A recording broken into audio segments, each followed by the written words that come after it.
Hello, fight fans. Seattle Mike Fights with Friends, and we are here for an early one this week because Bellator has returned to Ireland.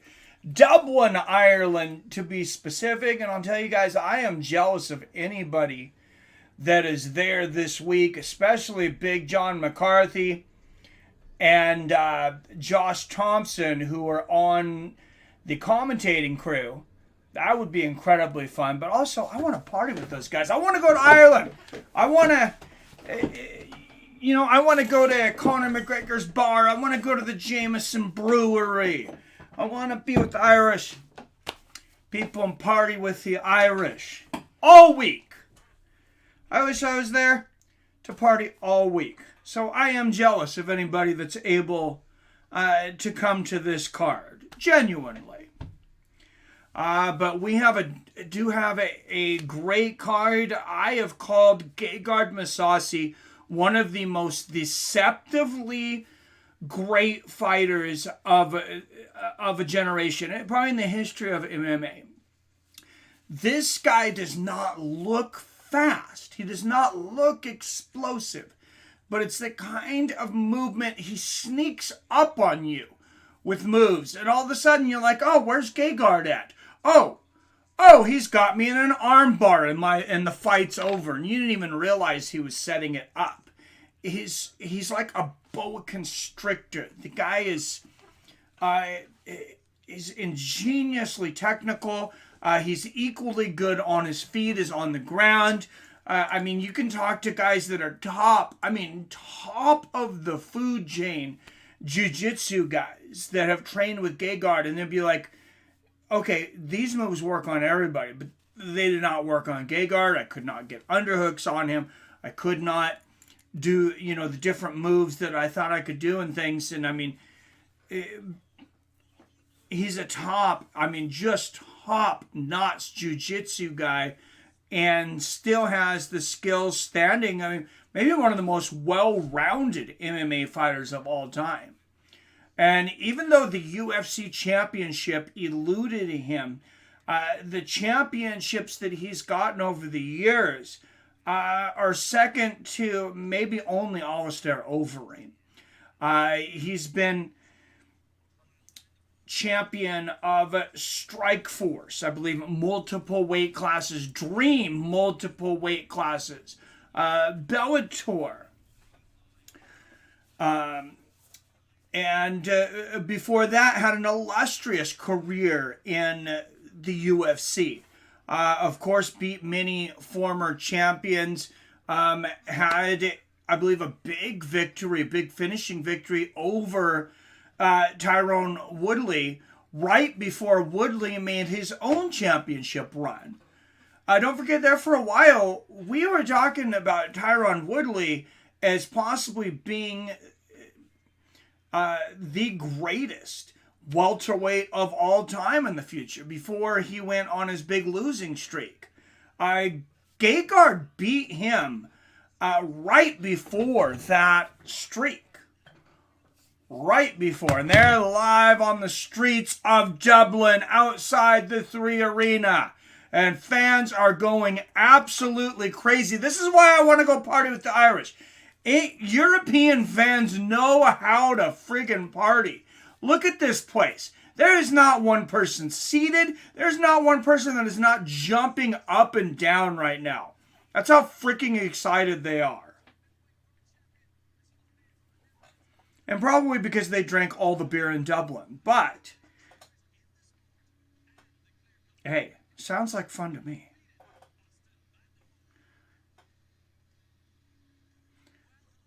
Let's head over to the comment section. For watching, who's up in here? John Jones! Hey, what's going on? Not much, man. Hey, just happy to be able to watch a fun filled night of fights or fun day of fights without having to stay up super late on a Friday. What's up, Paulie? I'm so happy you're covering this card, Seattle Mike.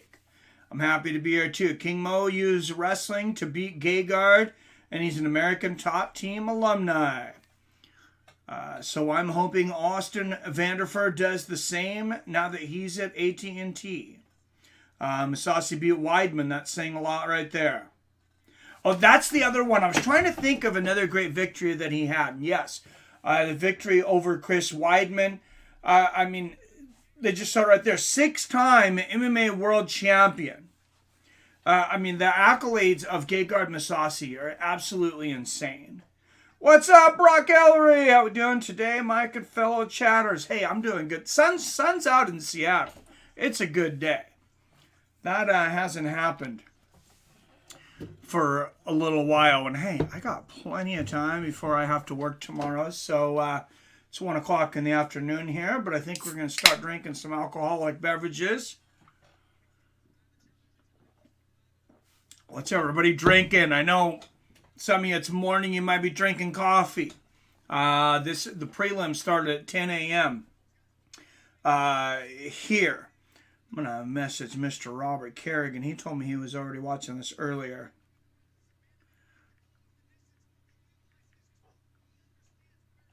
Austin Vanderford is into the building. There you go. 2-time NAIA All-American wrestler.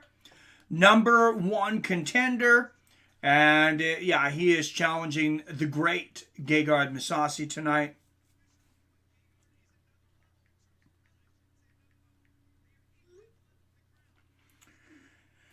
And good to see you, Mr. Brock Ellery and Paulie. John Jones. Chris Weidman was the fighter who finally dethroned Anderson Silva. So Whitney was a big deal.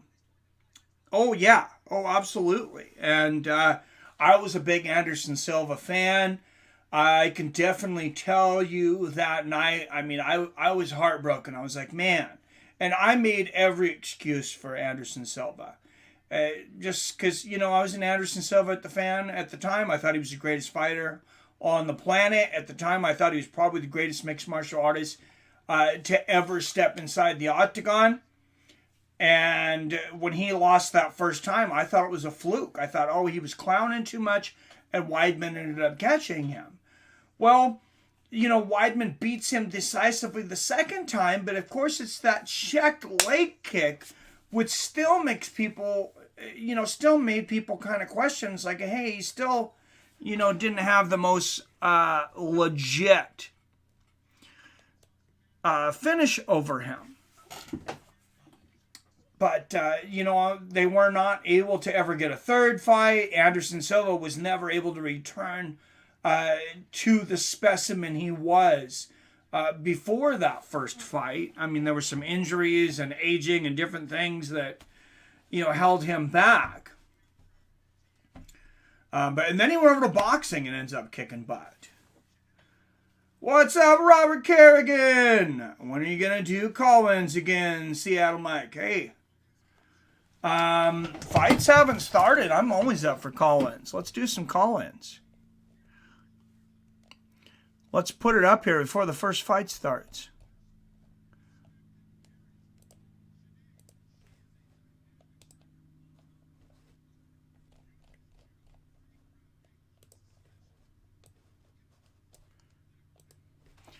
All right, call in to give your take, 425-791-8730. Whatever you guys want to talk about, police, sports, and MMA related. It's tonight the night. Paige Van Zandt's husband becomes a champion. Probably not. What's up, Billy Hughes in the house? The Drunken Charge, Robert Kerrigan. Yeah, I'm going to agree with your sentiment there, Billy. I don't think he becomes champion tonight. Anybody want to talk about anything, though? There is the number, 425-791-8730, before the fights get underway. A lot happening these last weeks. A lot of pretty scary safety fighter issues. And I'm going to talk about 2 of these real quick.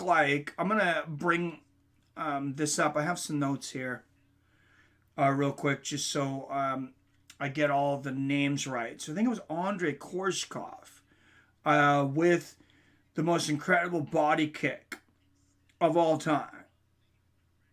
maybe of all time. And both of these are Bellator stories, actually. Both of, I think, the biggest stories, maybe in MMA, at least that nobody's talking about, is these two things. So I want to go to the Andrei Korshkov body kick against, oh God, who is that against? Chance Ren counter. So Andrei Korshkov did a number on Chance Ren counter in Bellator 274 in the co-main event. He kicked him so hard.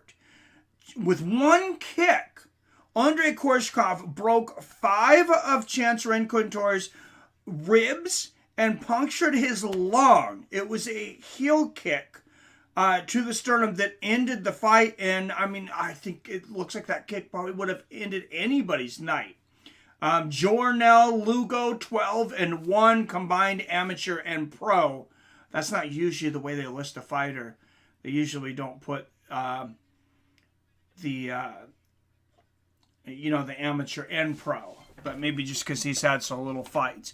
But we are underway with fights, so we will put the number back up later if anybody wants to call in.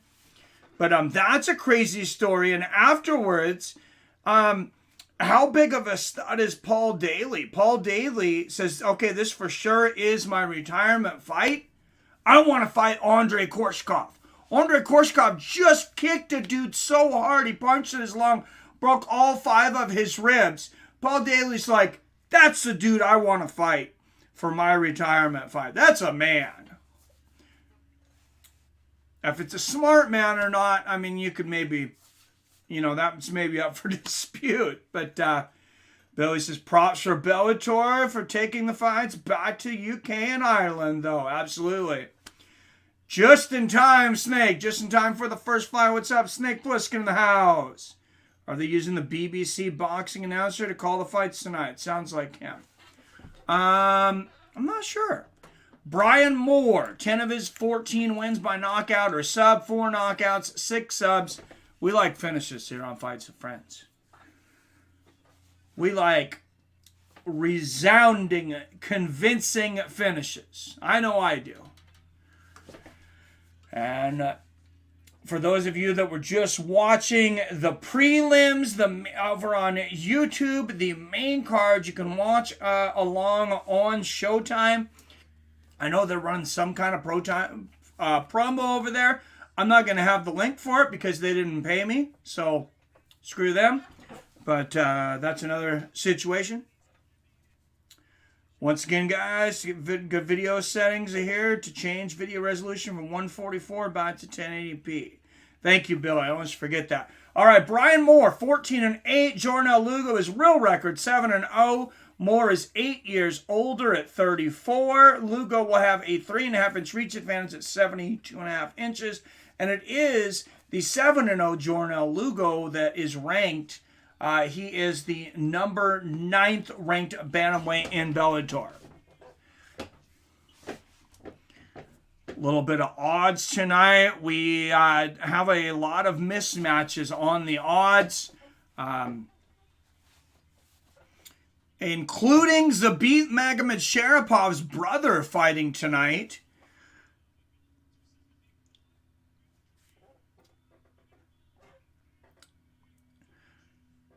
But we got bantamweights first, and then we'll get to that here in a minute. First, out of the blue corner, with a record of 7 wins and 0 losses. He has 3 finishes to his record.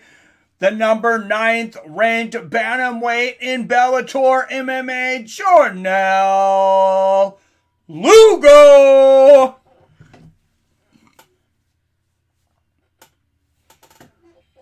And you can tell who the favorite is here with the Irish flag behind his back. This crowd's going nuts.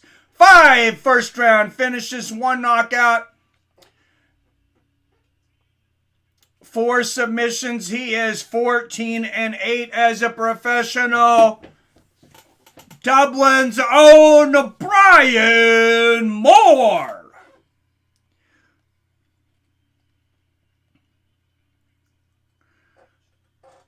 Referee for this one will be the busy Mark Goddard. All right, guys, Bellator 275 main card is live. Touch of gloves, here we go! Hello, Ireland. Jornal Lugo is a minus 650 favorite tonight. The home crowd, Brian Moore, is a plus 380 underdog. That's pretty insane. And you can hear the chanting, the oe, oe, oe of the Irish crowd here. Everybody make sure you're drinking some alcohol so I'm not alone here. Guys, what do they say when you're an alcoholic? You drink by yourself. When you're a social drinker, you're drinking with friends. I know we're all virtual here, but, I mean, don't make me be an alcoholic. I know Robert's drinking because he's awake. That's how I know Robert's drinking.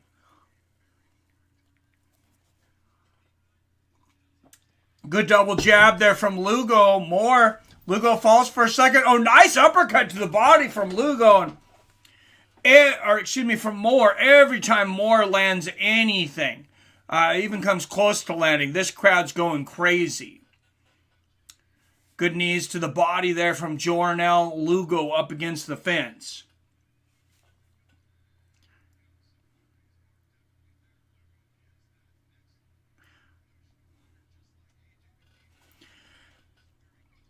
And 3:20 left in this first round.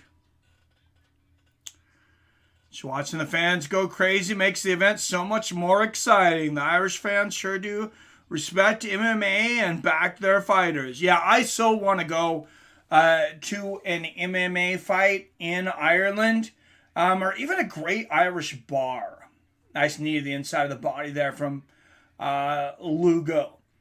Does anybody, I know a lot of you watch the Fight Companions here, but does anybody, have you been to a bar that has a great fight scene and great fight fans that really, really get into it? One of my favorite experiences was when I went to go see Roy Jones Jr. with three of my friends from high school.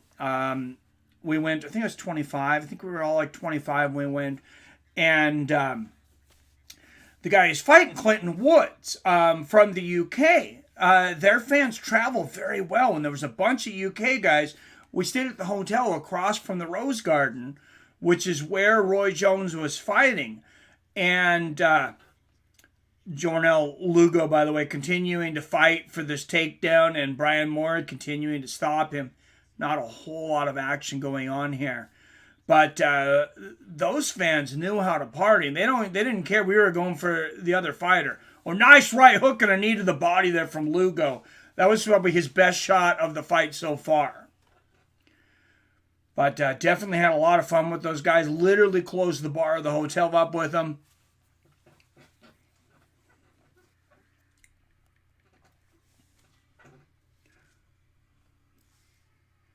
What's up, Grocer Chimu? Good afternoon, sir. All right, 12 up in the chat. Don't forget to hit the like button. Don't forget to hit that share button so people know what's going on out there. I got to make sure and share this over on Twitter and the Facebook group. All right, 110 left here in the first. Not a whole lot of activity, unfortunately, here in this first fight, but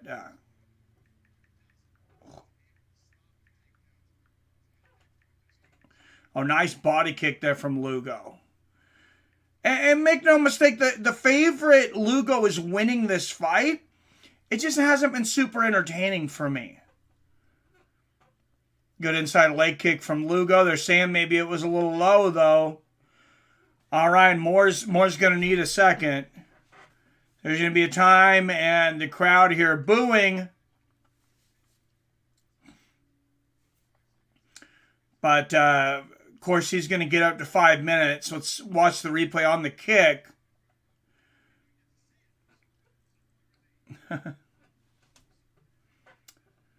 Well, they didn't get the replay apparently. Somebody made an error on Bellator's editing side, and I'm going to kill the clock and I'll count you guys down. Call them pubs in Ireland, not bars. Well, I want to go to an Irish pub. All right, 38, 37, 36, 35 left in the first. Nice inside leg kick there from Lugo. And a nice left hand. Good counter right there from the southpaw Lugo. And he's been money with that body kick. There's another body kick to the right side of the body of Moore. I'd like to see more of those. I mean, he can't miss today with that body kick so far. And great defense there as well from Lugo. But good inside leg kick from Moore. Great body kick there from Moore and a good right hook. Best exchange of the night there for Brian Moore towards the end of the round. I gave Lugo the round, but I mean, Brian Moore, especially at the end of that round, did not look like a 5-1 underdog. And, you know, maybe that has something to do with this crowd cheering him on. Give him a little bit of adrenaline. Some fighters definitely fight, you know, above their normal skill set when they have a crowd behind them. UFC's tomorrow, right? Isn't UFC's still on Saturday, right? I was going to do it tomorrow afternoon.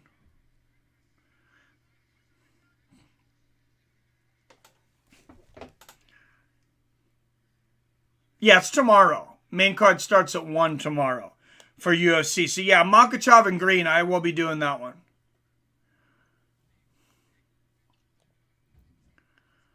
It might be afternoon wherever you are. I don't know what time it is there. It's 1:21 on Friday here in Seattle. All right, round 2 here. Lugo and Moore. Hopefully they step up the tempo here. Nice straight left there from Lugo from the southpaw position. And a good push kick to the body. There's a right hand from Lugo. Busy early for Jornel Lugo.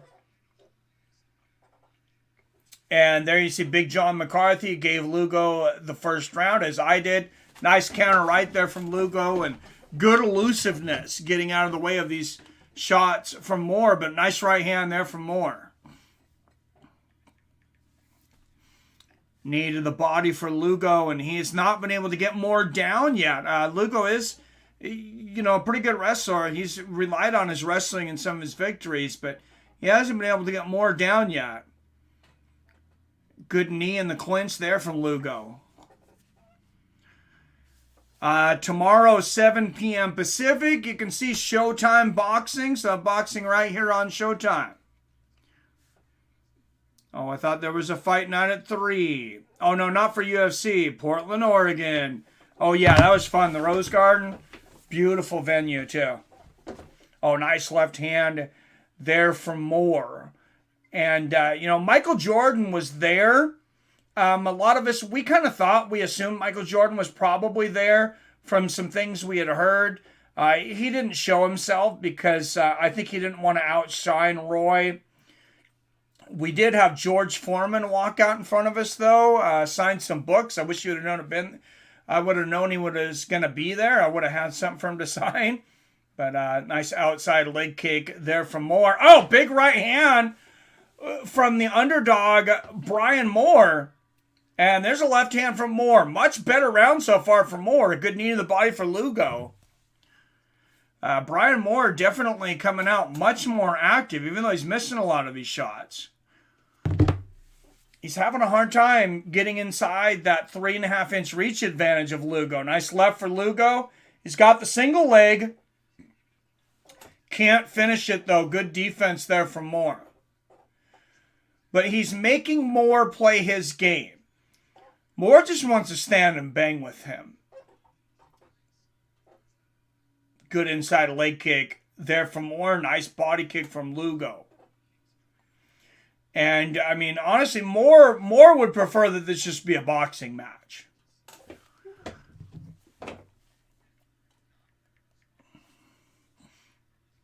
When does Van Zandt fight? What's up, Mike? Hey, what's going on? Mac 209. Main event, so should be in around 2 hours. 2 to 2.5 hours. There's 3 fights that'll be happening before then.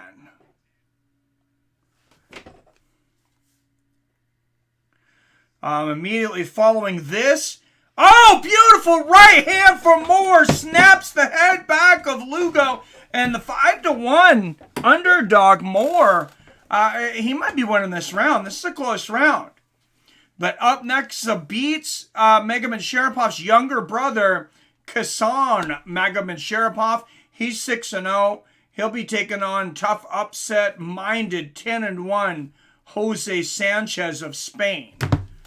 Body kick there from Lugo. Moore saying it's low. I'm not sure. I'd like to see the replay. It didn't look low to me, but... Oh, no, he's saying that there was an eye poke. That's why I didn't see a low blow. So, we'll watch the replay and see what happens here. There it is. It's kind of hard to see from the angle, but you can look where... Yeah, it looks like he did get him in the eye. Not purposefully, but looked like he was trying to keep his balance. So second round in a row being stopped for a foul in the last minute of the round. And the doctor's looking at Brian Moore here. He's going to ask him if he can continue. Now, for an eye poke, he doesn't necessarily have 5 minutes. That's one of these weird rules in MMA. A lot of good referees will give 5 minutes, but there's nothing saying that they have to.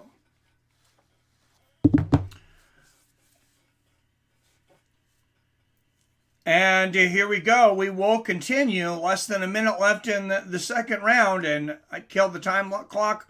We'll count you down. Actually, there's a little more than a minute left, I guess. They reset the time clock. 107, 106, 105, 104 if you're looking to sync up. Nice right hand there from Lugo. Oh, good right hand from right there from Moore.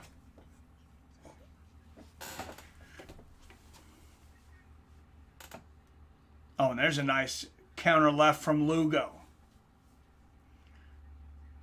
Good inside leg kick from Moore. I think this round is up for grabs right now. Left upstairs from Moore, and Lugo, I mean, he's got to fight like he's fighting on the road. Because he is. Lugo needs to fight like he's fighting on the road. Moore's got the home crowd behind him. And sometimes in the past, home cooking has translated over to the judging. 18, 17, 16, 15 seconds left in the second. Beautiful defense there from Moore on the attempted takedown from Lugo. Lands a knee to the body. On his little cartwheel. I think Moore would have won this round. I have it split. I'm going to give this one to Moore. So, yeah, I have it around a piece. Through 2, I have it 19-19. What say Robert?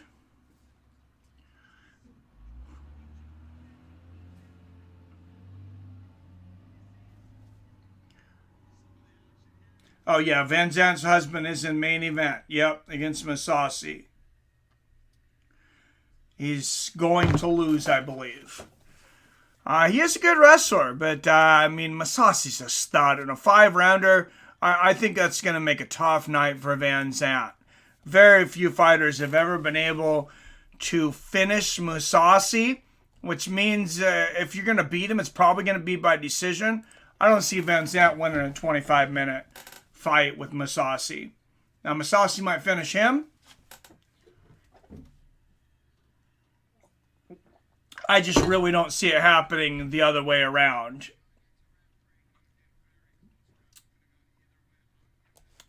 All right.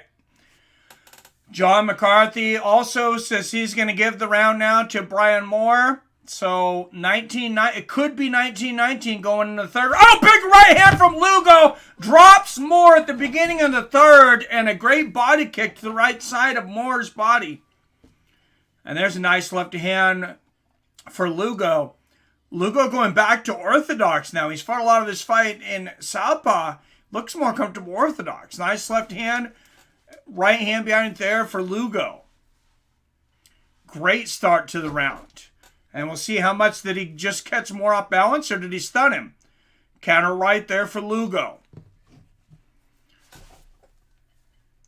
And this crowd really getting behind Moore, but he put Lugo in an early deficit if this ends up going to the judges. Nice low leg kick there from Lugo.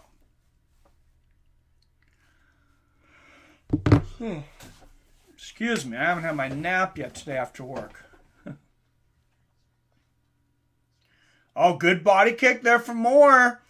Counter right from Lugo and a good knee to the head there.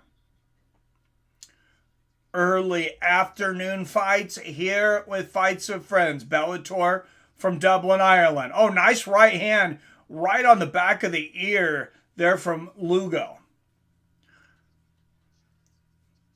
Oh, good right hook to the body from Moore. I would like to see him go to the body more. Oh, big left hook from Moore. That might have hurt Lugo. And there, Warren. And a right hand behind it. Maybe the best shot of the fight so far for Moore. Lugo might be hurt here. Lugo's backing up like he is. And they exchange left hands. Moore got the better of that exchange. 3:10 left in this fight. And a big front kick to the body.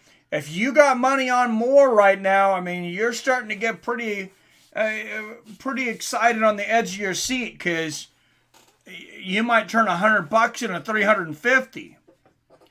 Good left hand there from Moore upstairs. And man, this crowd is really getting into it. Nice low leg kick there from Moore. And another. And this Dublin, Ireland crowd, I mean, they're about to explode already here. Nice uppercut in the clinch there from Moore. Front body kick from Lugo. And another. Oh, great right hand there from Moore. Nothing like the body kick, of course, that Andrei Korshkov delivered. I'm trying to Chance Renkontour over the weekend, or the last Bellator, excuse me, broke 5 of his ribs and punctured his lung with a spinning heel kick. Nice right hand there from Moore, and the uppercut. Good body kick there from Lugo and a straight right, switching back to southpaw. And oh, nice body kick from Lugo. And early on, it looked like Lugo was going to use that reach to keep Moore out on the end of his punches. But good left hook there from Moore. Lugo giving up that reach more often here in round 3. Oh, nice right hook to the body from Moore. Oh, flying knee from Lugo. But Moore has a great right hand to the body. I'd like to see him throw that a few more times. I think he hurt Lugo with it earlier. He's got a... Oh, there's a spinning wheel kick. Misses from Moore. But, oh, great body kick there from Lugo. And I think this is a close round. This is... Oh, beautiful left hook there from Moore. Almost all the shots missed. I would argue with McCarthy, though. I thought he landed one of the left hooks. Good left hand gets through for Lugo. Oh, beautiful counter right from Moore. And this fight is so close, you could not be giving up any exchange right now. Good body kick from Lugo. Good knee to the body there from Lugo and a right hand. Who's going to finish it strong coming into the last seconds of the fight? Good inside leg kick there from Moore.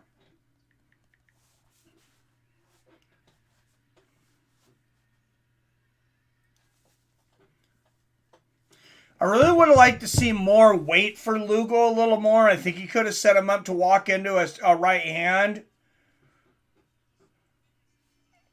Nice straight right there from Moore. I have no idea who won that fight. Razor thin. I had it 1 apiece going into the third. And I can't argue either way. The only round that I thought was really decisive was the first round from Jornal Lugo. And of course, I guess I think back on the round. I got to give the round to Lugo because he floored more at the beginning of the round.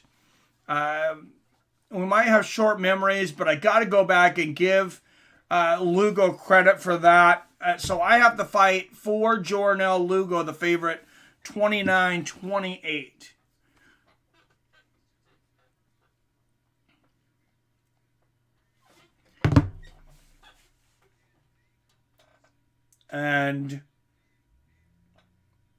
But you watch the replay here, and maybe the best shot of the fight there was that left hook from Moore. And Brian Moore, like we said, he's got, he could have some hometown cooking. And they just said Conor McGregor. There's Conor McGregor in the crowd watching on.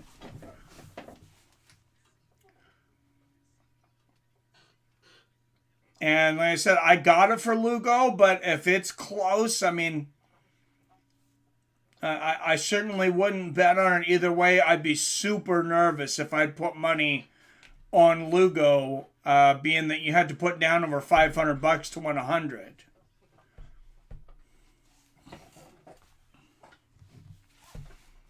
And I do have picks for this one, by the way. I picked Lugo. In the main, the next fight, I have Khasan Magomedsharipov over Jose Sanchez. Okay, the next fight after that, Clarence Clark and Abu Tonkara. I don't know who's going to win that one. I think that was a late replacement. I do have Sinead Kavanagh over Liam McCourt, though. 30-27. And two judges, 29-28 for your winner. Unanimous decision. Jornel Lugo. So I think the fight goes the right direction. There was one 30-27. Like I'd said, the only round that I thought was completely decisive was that first round for Lugo. The other ones you could kind of make a case for either fighter, but I do think the right fighter won.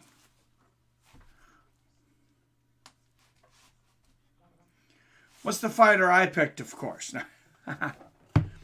So what's going on, Billy? I thought you'd either be sleeping or working right now, Billy, so good to see you in here. I know Billy, I think, has been working a lot of hours. So, all right. Through the first fight, if anybody wants to call in, I'm going to put the number back up, 425-791-8730. If you just want to call in, chat, just call in and say hi. You want to talk about any of the fights coming up or tomorrow's UFC, whatever. It's as long as it's about fighting, it's your guys' call.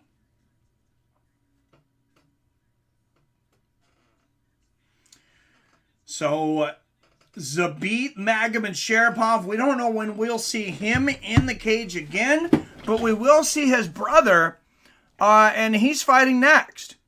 Khasan Magomedsharipov, 6-0, taking on the tough 10-1 Jose Sanchez, and that's going to be a featherweight bout.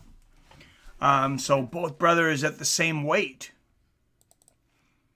I am assuming Zabit is in the building. I'm also assuming he will try to avoid the press and any questions of his possible return or when it may be.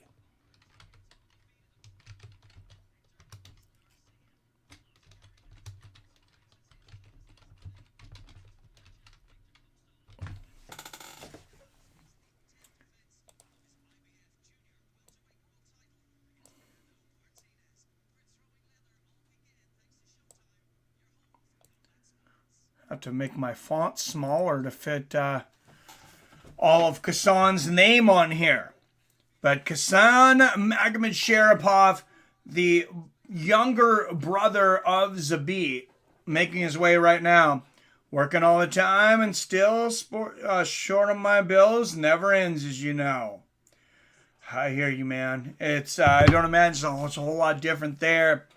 Yeah, it's super expensive here in the Seattle area. I'm just, we're blessed that we bought our house at a You know what a good time before they all started going up to buy this same house now that we bought for a little under $220,000 10 years ago. Would cost us around $700,000 now. There you go, Jose Sanchez, actually 11-1. 2 knockouts, 5 subs, so that's a 70% finish rate. Zabit 6-0, finished all of his fights by finish but 1. 2 knockouts and 3 subs.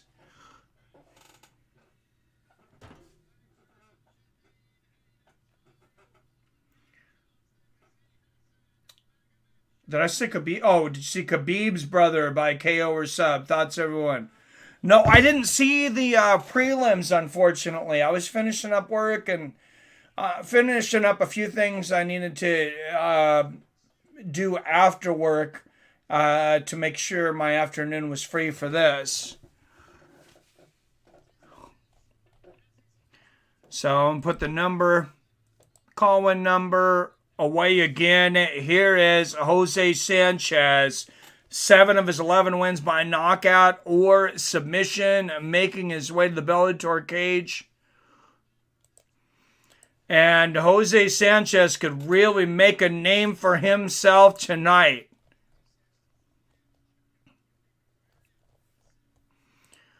Nobody outside of Jose Sanchez really expects him to win tonight.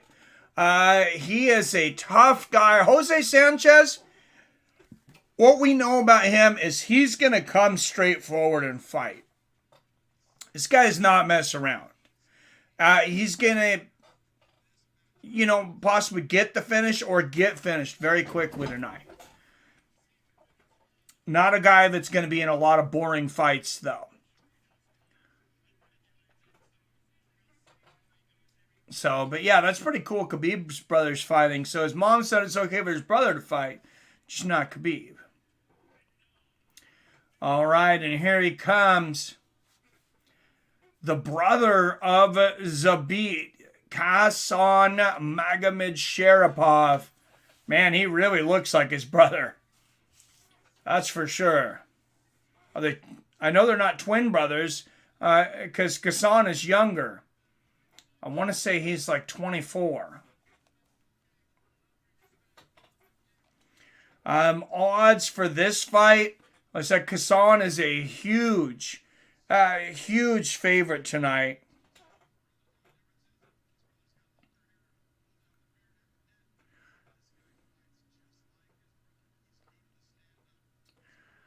So Khasan Magomedsharipov has moved to a minus 1125 favorite. So for some reason, if you like Jose Sanchez in this fight, plus 700, you're going to make 7 times your money.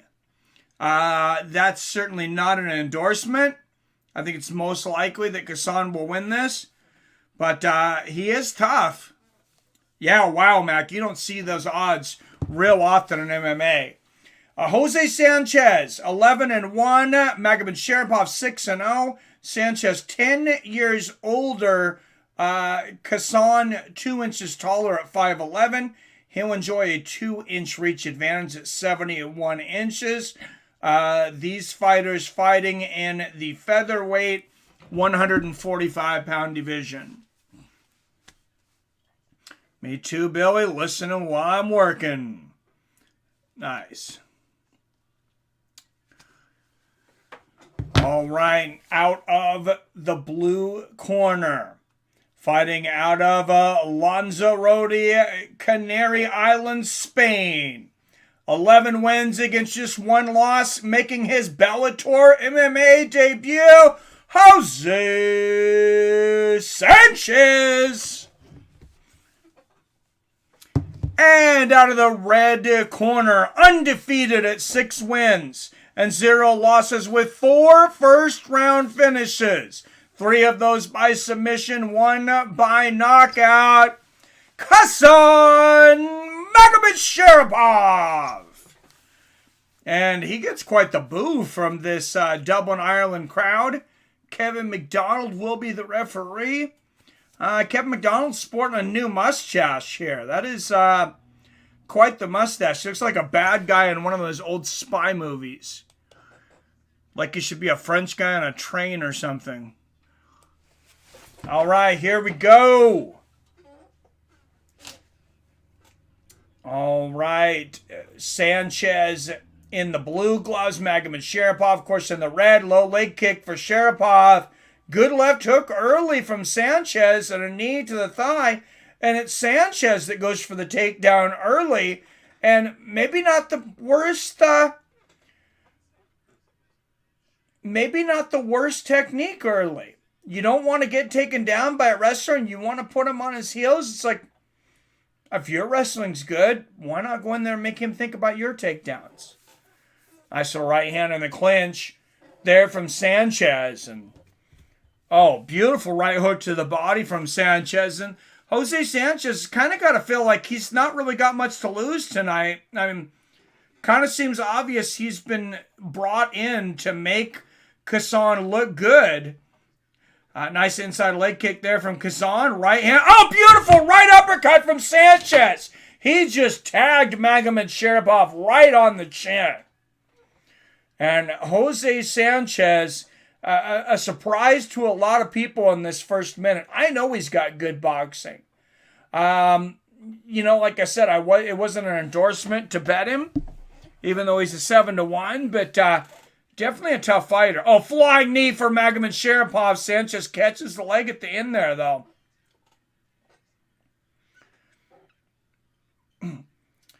And Magomed, he is very explosive and he's a creative striker like his brother. We'll see if he has that same spinning kick to the body of his brother. And Sanchez shoot him for the takedown again. And Khasan able to stay standing here. Nice little right hand up against the fence here from Sanchez. I don't think there's a lot to go on in the first 2 minutes, but I do have Sanchez winning this round at this point. What's up, Robert? So I was in and out. I started talking to a girl on the line. Had to get other devices so I can do both. Hey, priorities, Robert. You got to talk to a lady friend. Do it. Nice right hand there from Sanchez.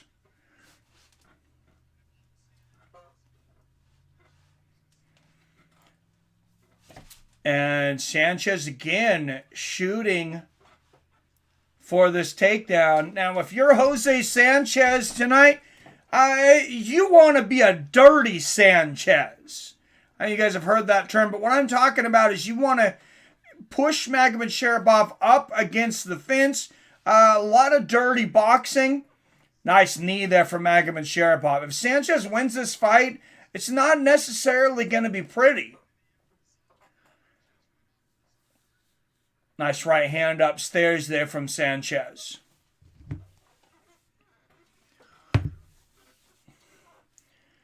But, and while he's holding Magomedsharipov there, he's not, Magomedsharipov reversing it after Sanchez landed a nice knee. Magomedsharipov looking to use his judo there, going for a throw. Good cancellation by Sanchez and a nice knee to the body. And both fighters reversing positions several times here up against the fence. John Jones, 30 Sanchez time. Oh, nice right hooks to the body there from Sanchez. And Magomed answers. There's that spinning kick to the body. Right after the knee to the body. Good right hand from Sanchez. Magomedsharipov on the inside. He's got double underhooks. Beautiful Ogoshi straight into side control. Incredible judo throw there from Magomed right into side control. That's one of those great throws that Ogoshi, you've seen Ronda Rousey use modifications of the Ogoshi and the Tayatoshi. One of the reasons she had so many arm bars, because it gets you right in that side control position. You land there, basically, of where she liked to get a lot of those arm bars from. Same thing we've seen with Kayla Harrison. And Magomedsharipov now on top. And in a close round like this, you don't want to be the guy on the bottom when the bell rings. And Sanchez fighting mildly to strike off of his back here, landing a couple of nice elbows.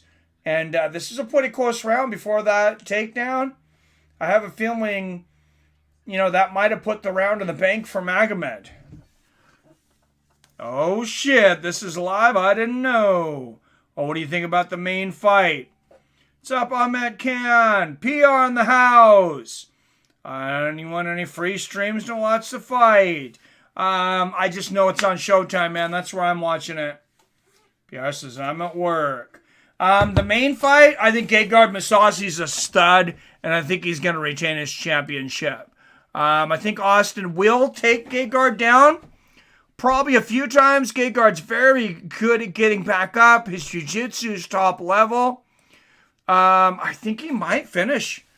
I think he might finish him. I'm going to go with Gegard by 4th round finish, actually. I really don't see Van Zandt finishing Gegard. Very few fighters ever have. And I see it being a very hard, long road for Vanderford to win a 5-round decision over Gegard as well. So I think his path to victory, I think Austin's path to victory is kind of slim, even though he's only about a 2-1 underdog. What's going on, Alex Tincato? Hey, good to see you, man. I haven't seen you in a while. So enjoying some afternoon fights. Good inside leg kick there from Magomed and a front kick to the body. Showtime anytime. Watch there as well. Yes. And, great right hand there from Sanchez. And Big John gave the first round to Magomedsharipov. I thought it was very close. I am going to have to give it to him, but I think you can make an argument for Sanchez. Couple of good knees. 3 good knees in a row up against the fence here for Magomed. And Sanchez stops the 4th one. Yeah, he cannot continue to take those. And Magomedsharipov trying to swing Sanchez down, and he does. Gets him down to the ground. And on top and half guard here is Magomedsharipov now.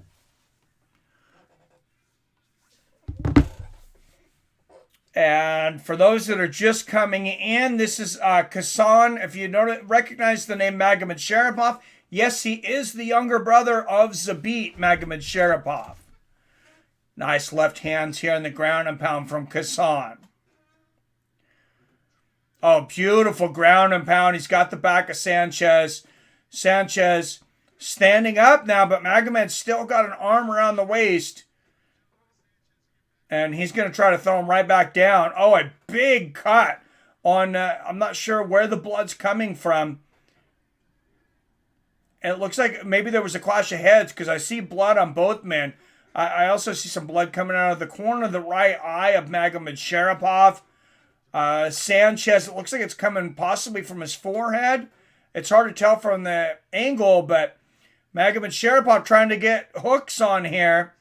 Sanchez gets up, and Magomed slams him right back down. That's a lot of effort from Sanchez continuing to fight these takedown attempts from Magomed. And the way Magomed is doing these, the way he's getting these takedowns and the angle, he's using much less energy because he's using all of his leverage and body weight. And now he's using that leverage to rain down ground and pound on Sanchez. Magomedsharipov in total control now in the second round. And he's looking to get just the right position here for this RNC. He's still only got one leg around, which is kind of crazy. As much control as he has with one leg. And now he's got the back again, raining down the ground and pound. And with over 2 minutes left here in the second, he could finish Sanchez ground and pound, RNC. There it is. Now he's got an arm triangle. Now he's got mount and an elbow. And Sanchez is going to have to give up his back again to try to escape. Eats another big right hand behind the ear. And now Sanchez trying to stand up. If he does, he might take Magomed with him in the way of a backpack. Nice right hands from Magomedsharipov. And yes, I was correct. Big John McCarthy just confirmed all that blood is from an accidental clash of heads.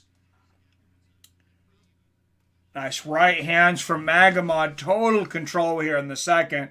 Oh, right on the ear. Landing right hands right on the ear of Sanchez. And Magomed looks like he's barely expending any energy right now. Sanchez is carrying all the weight of Magomedsharipov and has been most of this round. This is brutal on Sanchez's legs here. What is your best middleweight fighter? Can Adesanya can really beat Gegard? I'd love to see that fight. My favorite middleweight fighter of all time would be Anderson Silva. Main fight start in UK. You guys are 8 hours ahead of us, so probably about 11:30 tonight. And thank you, Chauncey, for the super chat. $4.49 in pounds. I don't know. I know that's a little over $5 in American. Thank you. Big right hands there from Magomed.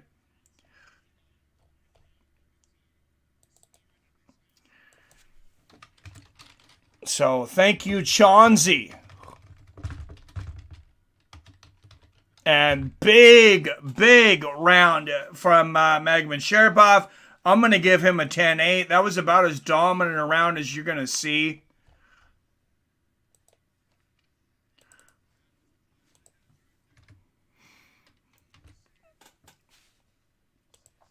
And then they're showing the replay. That was indeed a clash of heads. Chauncey with the super chat. Yes, cheers, friend. Appreciate you. First donation of the day. I keep saying night. It's still day here. I know they're in UK. It is definitely night. But I'm glad for once you guys don't have to watch this at 3 o'clock in the morning, though. Robert says 19-19. Hey, like I said, I thought the first round was pretty close.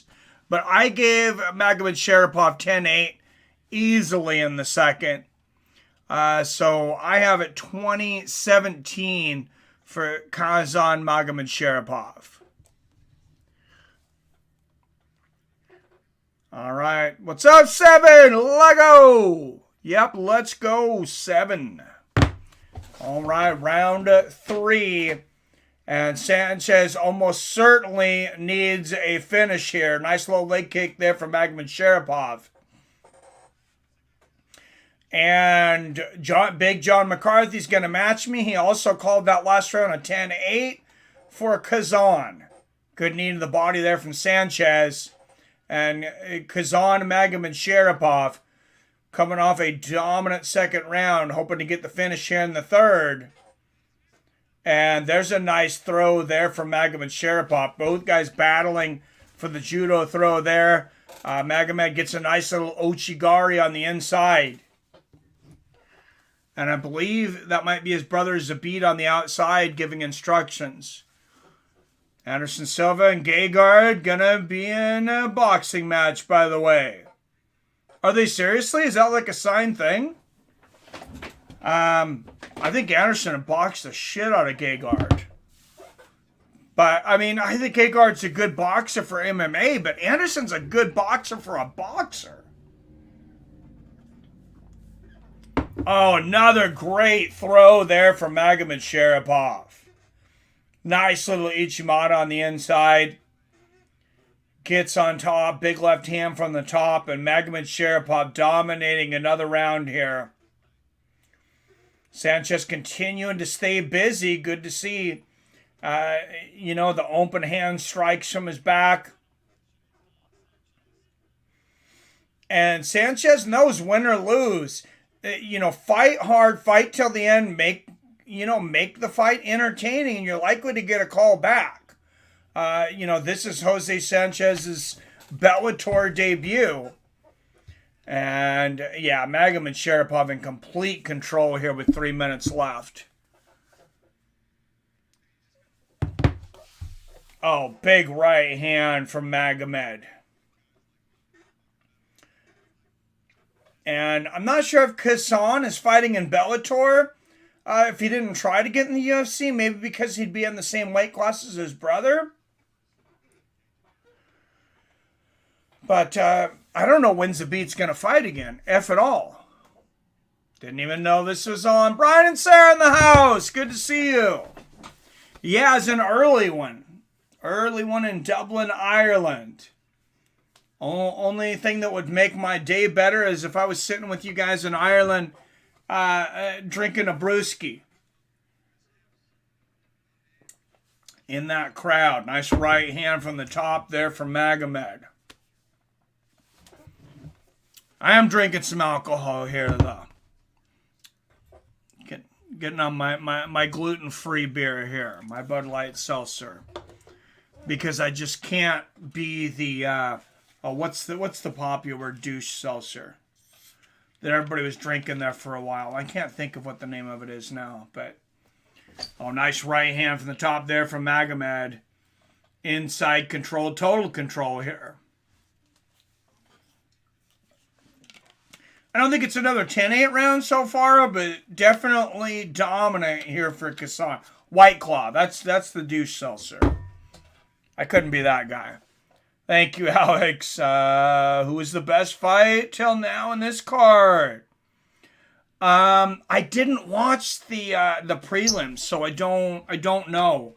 I was working and then getting ready for the stream and stuff. So, but anybody else? I think Billy watched the prelims. Anybody else got favorite fights in the prelims? Connor hates Gegard. Yeah, this is only the second fight of the main card, and the first fight was kind of so-so. And about 45 seconds left for Sanchez to turn this around, or Magomedsharipov to get a finish. Looking for an arm triangle here is Magomed. I know he does not want this to go to the distance. He's only had one fight go to the distance in his career. Short career. Oh, good job of switching up the ground and pounding from body to head there from Magomed. But it looks like Sanchez will make it to the end. Nice elbow from the bottom there from Sanchez. But that is definitely all he can say about this fight, because ever since about halfway through the first round, Magomedsharipov beat Sanchez from post to post. Excited for Saryukin versus Alvarez tomorrow. That one, and I am very excited for that Wellington Turman and Misha Serkinov fight. That's a great fight.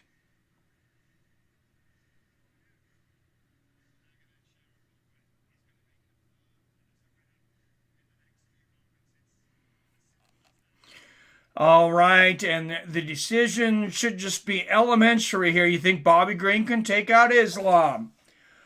I mean, Bobby Green, he's a fighter that fights in the UFC that has potential to be a top 10 guy. I mean, sure, it's possible. I don't think it's likely, though. Oh, yeah, I got Islam. I mean, I really like Bobby Green. I have a feeling, especially since Bobby is a, kind of last minute replacement. What are we going on, about a week now? Everything's kind of lining up to look a lot like Khabib Nurmagomedov versus Al Iaquinta. Remember when Iaquinta, he sat there and he taunted Khabib the entire time. Won a few exchanges with Khabib, but basically got dominated. There was no argument that he lost every round, but he kind of just, he just made Khabib be underwhelming and not as impressive as everybody thought. I think there's a good chance Bobby Green does that tomorrow.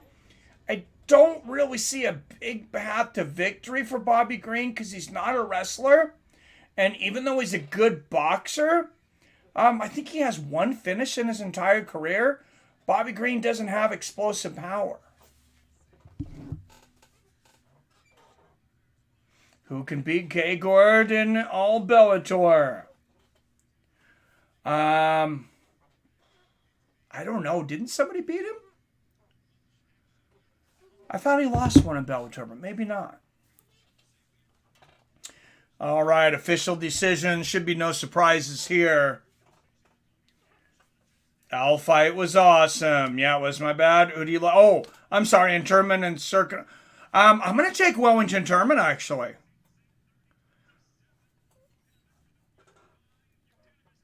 A couple of 30-27s and a 30-26. I'm a bit surprised that all three judges didn't have the second round of 10-8, but I mean, it's elementary at that point. I was going to bring up the odds to the UFC card tomorrow because I think Sirkunov and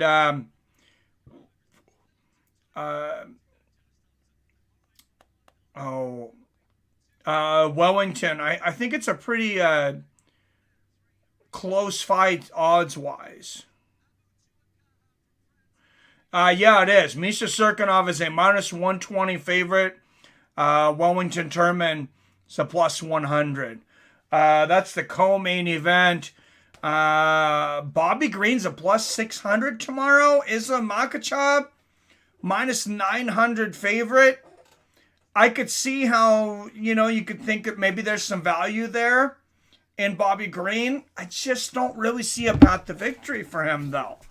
I could see why you might be surprised that the odds are that wide, but I just don't see a good path to victory for Bobby Green. Even though, Bobby Green's one of my favorite fighters to watch fight.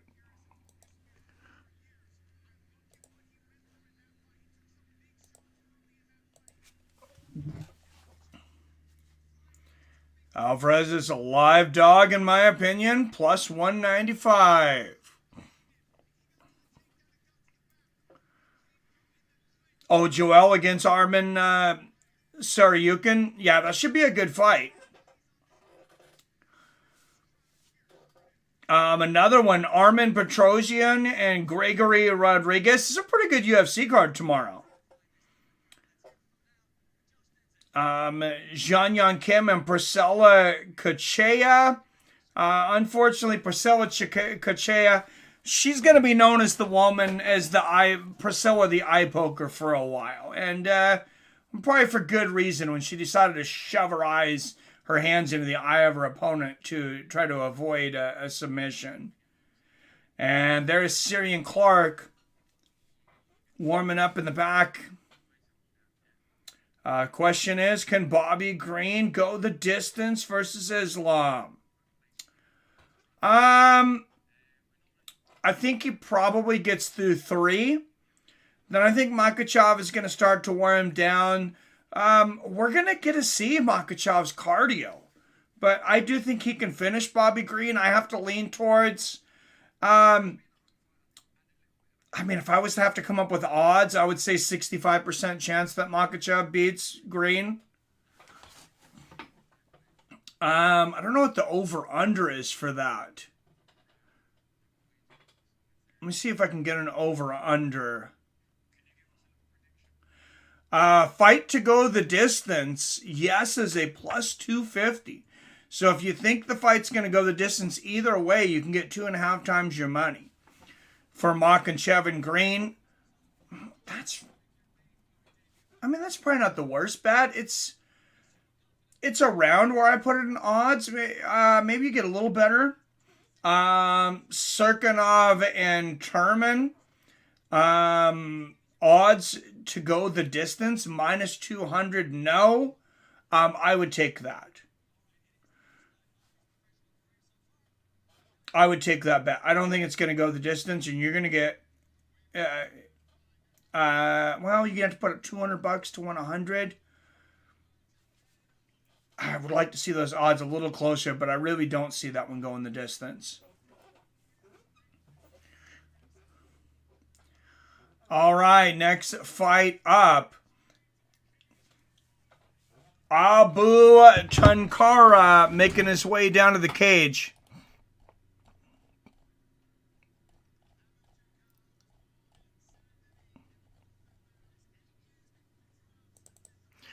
Another European fighter. He's won 2 of his last 3, has Abu.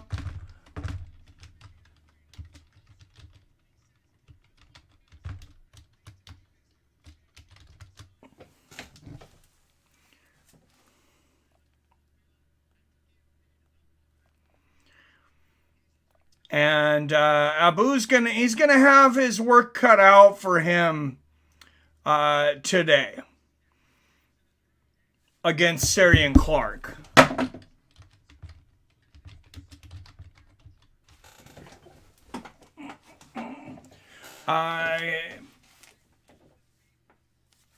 Karen Clark, a jiu-jitsu master.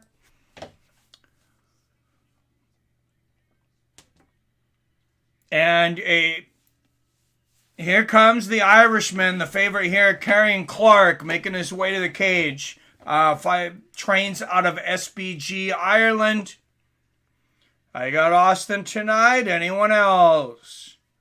Ooh, I wish I could bet you money, Robert, because I disagree with you this time.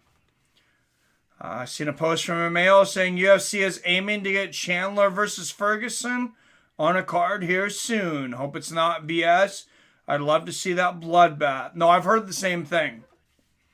I heard it was close, that it was very close to being signed. It sounds like both fighters want it. I'll be honest, Robert. I've only seen Austin fight once. Islam will choke him out round 2. Yeah, I really do see him getting the finish, Snake. I wonder what the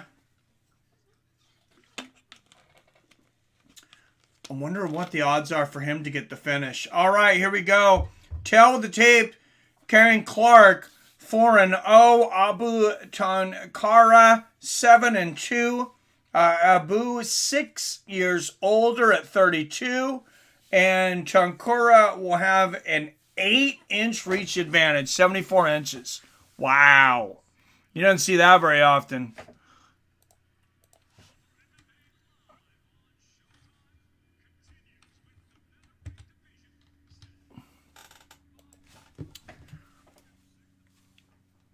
All right, out of the blue corner, 6 of 7 wins by knockout. He is 7-2. 3 of those knockouts in the very first round.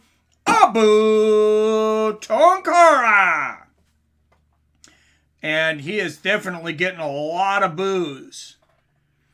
And there's the cheers for the hometown boy, Kieran Clark, fighting out of County Louth, Ireland.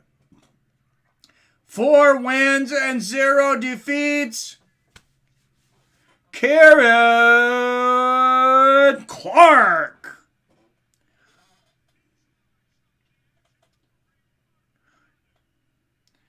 And Clark is a -700 favorite for this one. Abu a +400 if you like Abu. I mean, you can quadruple your money. Year of rear naked chokes. Round 2 Islam chokes green out with rear naked choke. And Clark immediately shooting for the takedown here. I mean, Tunkara obviously wants to keep this standing. Clark is a jiu-jitsu whiz. His stand-up is not great at all. It's gotten better from when he first came into MMA 4 fights ago for Clark, but it's still an eyesore. A couple of nice elbows in the clinch here from Abu. All right, 24 up in the chat. Don't forget to hit that thumbs up button. Nice elbows here from Tunkara, though, fighting off this takedown from Clark. And superb defense and balance here for Tunkara. Clark really digging in here.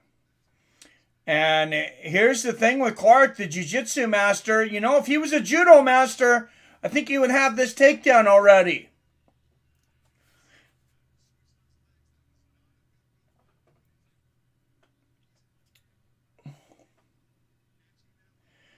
And going for the Ochigari inside, but not quite getting the balance just right. Nice elbows. 3, 4 big elbows. There from Clark. Tunkara turning it around. What a transition. Back up, flying knee to the body. Here from Tunkara in a right hand. Wow, Abu swinging for the fences on that left hook. Oh, great right hand there from Tunkara. And as I meant, big 1-2 from Tunkara. We could be looking at a big upset here if Tunkara can stay up. Like I've said, Karrion Clark's. I mean, he is a great jiu-jitsu master. Like I said earlier, his striking is an eyesore. It's horrible. And Tunkara staying on the ground because he's on top here, raining down some ground and pound. This would be a monumental upset if Tunkara is able to pull this off. And he's got hooks in. Nobody expected Tunkara to want to pull this to the ground. But here he is with hooks in, looking to get Clark in a rear naked. I still don't think it's the smartest idea, but definitely doing great so far. Now he's got the back. He's got one hook in the back. Clark up to one knee. I'm kind of surprised Clark hasn't been able to roll Tunkara, though. This is very impressive from Abu to be able to compete with Clark like this. It's also very dangerous, though.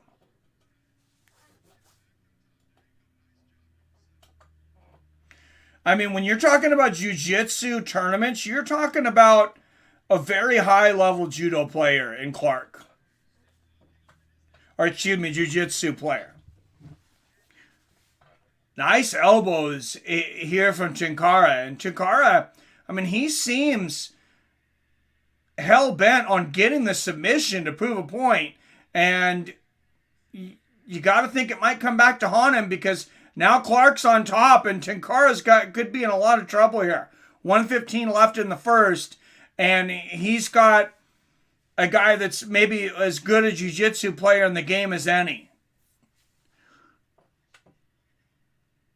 Islam by anyone way he feels like it. I like it.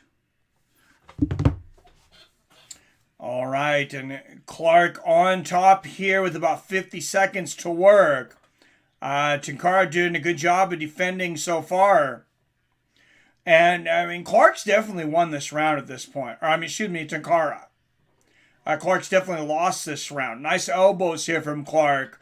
But this does not make up for, 3.5 minutes or so of pretty much dominant performance from Tunkara. Nice elbows to the body there from Clark.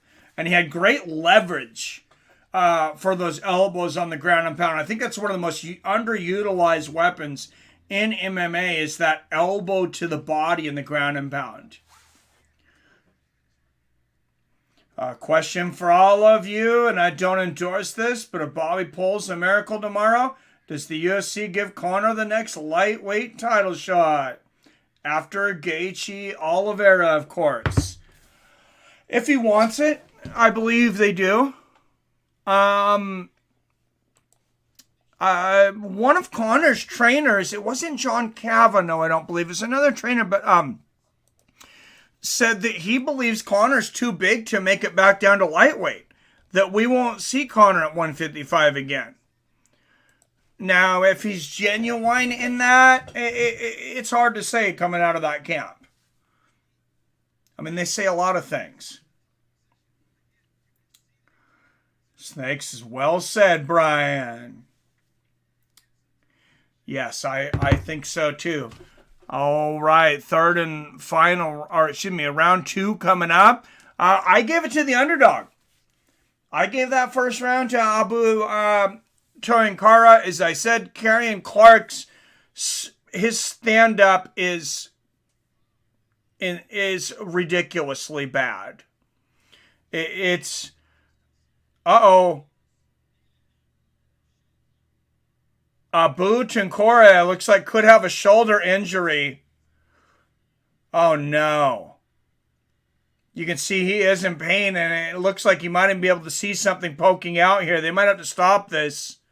Could be a dislocated shoulder in the corner of Abu Tenkara.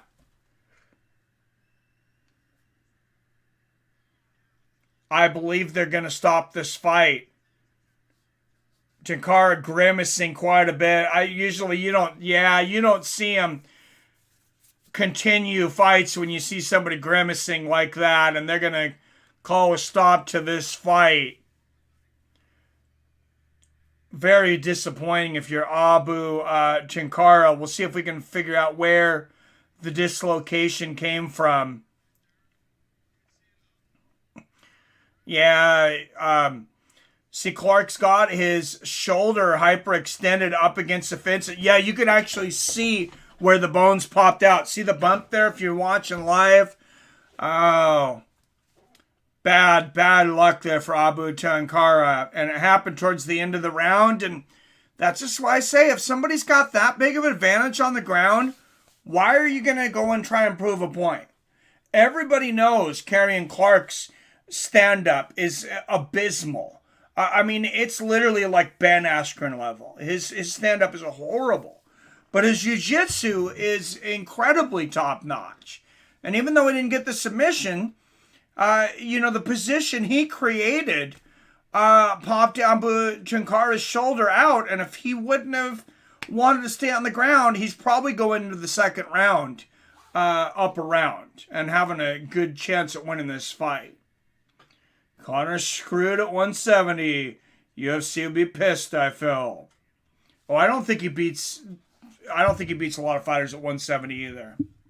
I would love to see him and Masvidal at 170 though. I think I've always wanted to see Masvidal and Conor. I think just stylistically, that's a really fun fight. If I was going to see him fight anybody at welterweight, that's the fight I'd want to see. And I kind of feel like, I'm not saying that Conor, doesn't care about the belt, but I think he's really open to a lot of these more like fun fights that aren't title fights. And Karrion Clark, that's not the way you like to get it. Moves to 5-0. But the fight stopped after round 1. Referee stoppage, dislocated shoulder. Abu Tenkara, and you kind of got to give him some credit for that win, because it was that hyperextension of the shoulder that Clark forced to pop that shoulder out. So, in my mind, that's, he did that. It's not something that Abu Tenkara, it's not like he fell over and accidentally dislocated his shoulder. Karrion Clark dislocated Abu Tenkara's shoulder. People will pay to watch that clown, though. Still pay. Oh, yeah. They'll always pay to watch Conor, pretty much. And, I know I've bagged on Conor fans a lot, but, I thought about this the other day. It's like I was paying for Tyson fights when, there was really no reason to be watching him fight. He was at the end of his, his heart wasn't in it. He was at the end of his, rope, and I wouldn't miss a Tyson fight for anything. So I understand why some of these Conor fans feel that. To quote the great Chael Sonnen, he's a rich weirdo now. Yet Conor versus Jimmy Hobb. Oh my goodness, that would be an execution. I don't like Conor's chances in that fight at all. And somehow we're already to the co-main event. Sinead Kavanagh coming off of a title shot, which she lost to Chris Cyborg. She did land some great shots, though. Fighting Leah McCourt tonight. Odds pretty close on this one. Kavanagh comes in at -145. Leah McCourt If you bet 100 on her, you get 125 back. So almost even odds. Tyson was electric. Yeah, he was. It's like something, everything that he did, everything about how he made you feel on fight day, that's what Conor sells. Conor sells, he sells the walk to the cage, and that's what Tyson sold. They sold that walk as much as anything else. It was the entertainment of that walk. Of course, it was a little different for Tyson because, I mean, he was basically executing everybody for, several years.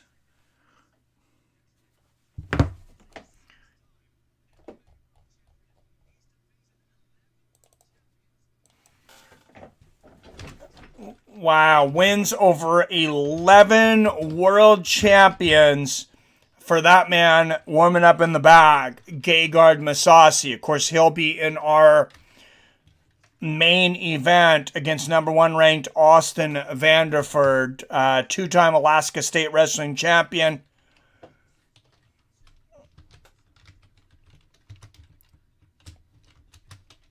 I'm not sure how competitive the wrestling is in Alaska. I'm sure, that per capita wise, they got some real tough guys there. It's just there's less than 1 million people in the entire state of Alaska, though. What's up? Hey, Gunnar Strandhagen. Good to see you. Hey, I'm doing good, man. Just happy to be watching some fights early in the day. I don't do a lot of Friday streams because I don't want to be up late and back up for work early in the morning. But so that's why I'm happy to have it at this time. All right, guys, I got to take a quick restroom break. After that, we'll have some call-ins. I think there's going to be a decent break before this next fight.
All right, still to come, co-main event. Like I said, the Shinad Kavanagh versus Liam McCourt.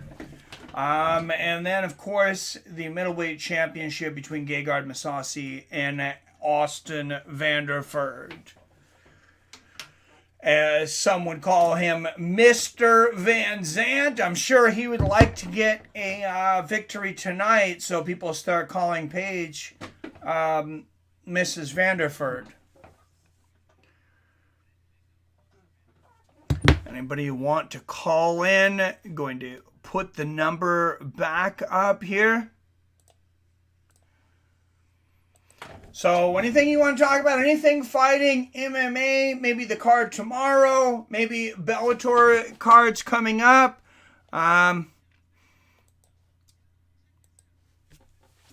Maybe boxing, whatever you guys want to talk about fighting.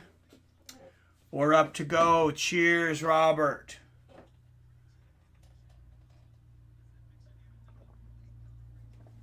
All right, and of course, the wife of one Austin Vanderford, Paige Van Zandt, has been over in bare knuckle boxing after leaving the UFC.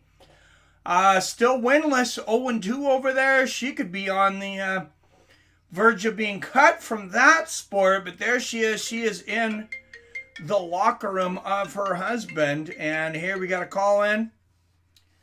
You're on Fights with Friends. Who am I speaking to? This is New Britain Paulie checking in from New Britain, Connecticut. What's up, Seattle Mike? Hey, not much. Hey, thanks for calling in, Paulie. How's it going?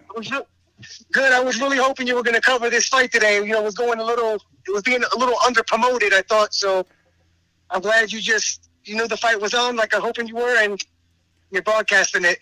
Because I'm in the car right now, so it's perfect. I'm really looking forward to this Austin Vanderford versus Mousasi fight. How do you see that one going? What was that? How do you see that fight going? I don't know, man. I'm hoping Vanderford uses the blueprint King Mo did when King Mo and Mousasi fought at Strikeforce and just try to wrestle Mousasi to death. Wrestle him to death, keep him busy on the ground so he can't throw up any submissions, and try to squeak out a decision. That's what I'm hoping Austin's going to be able to do. And, I mean, I do think Vanderford will get him down. I mean, Gegard's pretty good at popping back up. But, I mean, most good wrestlers, do get a couple good takedowns on him. But yeah, but is Vanderford going to be able to hold him down and, release some ground and pound and make Mousasi stay down without him throwing up submission or getting a sweep or scrambling back to his feet? Yeah, that's going to be tough. And, I mean, if it goes to the middle of the fourth, either way, even if Vanderford can't pull it off, I think it's a fight that's still good for him to take. I think he can learn a lot from fighting a veteran like Gegard. Yeah, I think this is like the first big name Austin has fought, really, right? He hasn't fought any real big names. This is his first big name guy, so we're gonna find out a lot about Austin today.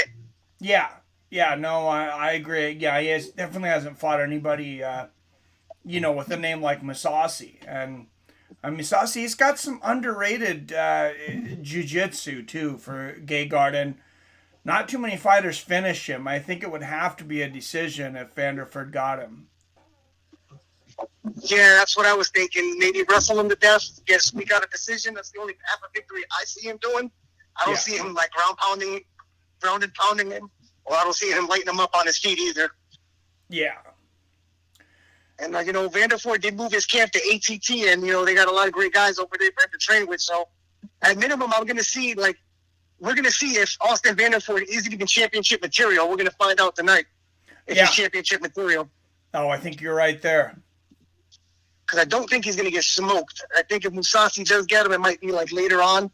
Yeah. When, Vanderford just blows his load after shooting 20 takedowns.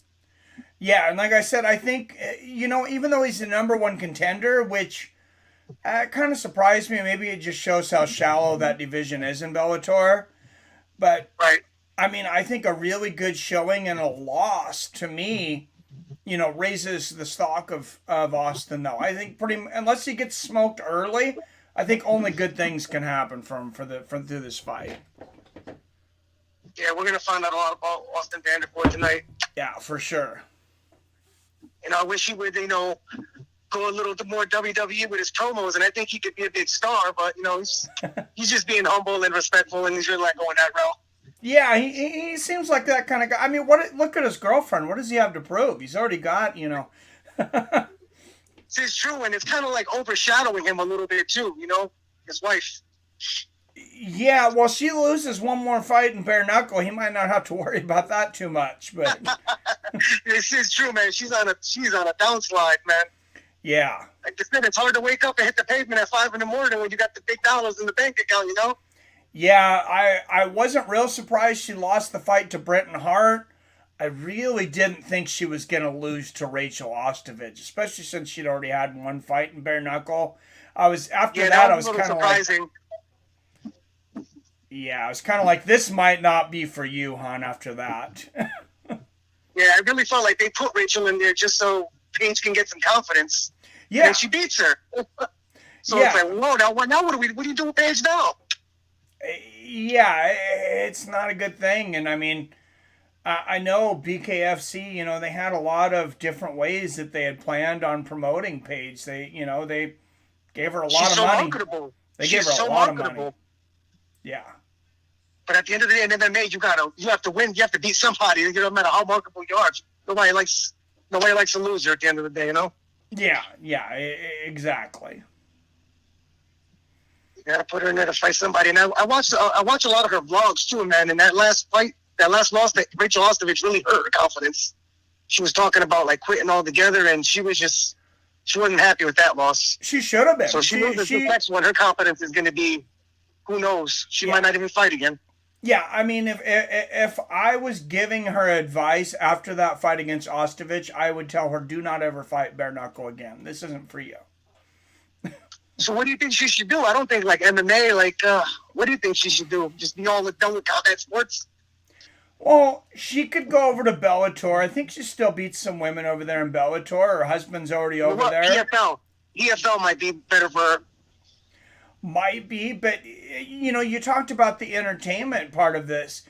I could see her going over to WWE, going the Ronda route, and, I mean, I don't know if she can act, but... It is true. She's had some stints on AEW lately. She's been on TV. Oh, I didn't realize that. Yeah. See, I don't think... And I'm a big Ronda fan. I don't think she can act at all. I'm kind of surprised by her popularity in WWE because I think her character's pretty cringe. But people like it. Yeah, I totally agree. Yeah, it's just she's just a star, you know? Yeah. Yeah, and like I said, I like Ronda. You can write the script, so you can book her to win. Yeah. So as long as she's winning, you know, she's that big of a story, just book her to win. Yeah, no, for sure. Yeah, when you have star power, you have star power. I guess it's not like Brock Lesnar can act either. He's just this huge beast. Yeah, it's a beast of a man. All right, looks like this fight's starting. But hey, thanks for calling in, Paulie. Good to hear your voice. Thanks for having me on, Sonata. Mike, I really appreciate it. I appreciate you covering the fight tonight. I love all your shows, and talk to you soon. All right, thank you very much for the kind words, too. New Britain Paulie, everyone.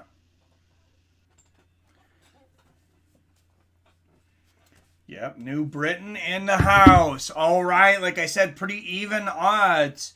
Sinead Kavanagh, the favorite here in Ireland. She's the hometown girl coming off a loss to Chris Cyborg, where she had a pretty respectable performance considering who she's going against, or was going against. Her boxing is very good. She's a 5-time Irish national boxing champion. This is definitely Leah McCourt's biggest fight of her career, the best opponent. And like I said, you know, Sinead, she ended up eating the harder shot from Cyborg, but she definitely landed her fair share as well. So, I'm a bit surprised that these odds are as close as they are. Like I said, almost even. I lean heavily towards Sinead Kavanagh. All right. Sinead Kavanagh 7-5, Leah McCourt 6-1. Kavanagh is 7 years older at 36. McCourt an inch taller at 5'8", and McCourt will carry that over to the reach for a 1-inch reach advantage at 69 inches.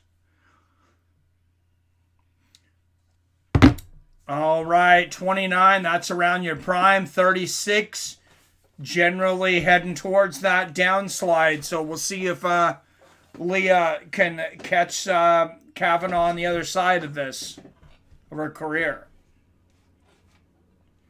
And in the pink top, out of the blue corner,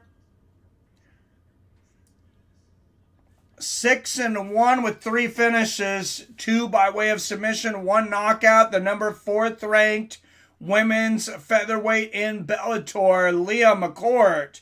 Of course, there's not many more, I don't think, than 4 featherweights in Bellator, so it's not saying a lot. And out of the red corner, the number 5 ranked featherweight in Bellator, 7-5 with 5 finishes, the hometown girl, Sinead Kavanagh. All right, 5 rounds in the women's featherweight division. Kevin McDonald will get the assignment on this one once again. That is a ridiculous mustache, Kevin. And there's Conor McGregor in the background. And a cheer out of this crowd as he comes on the Jumbotron.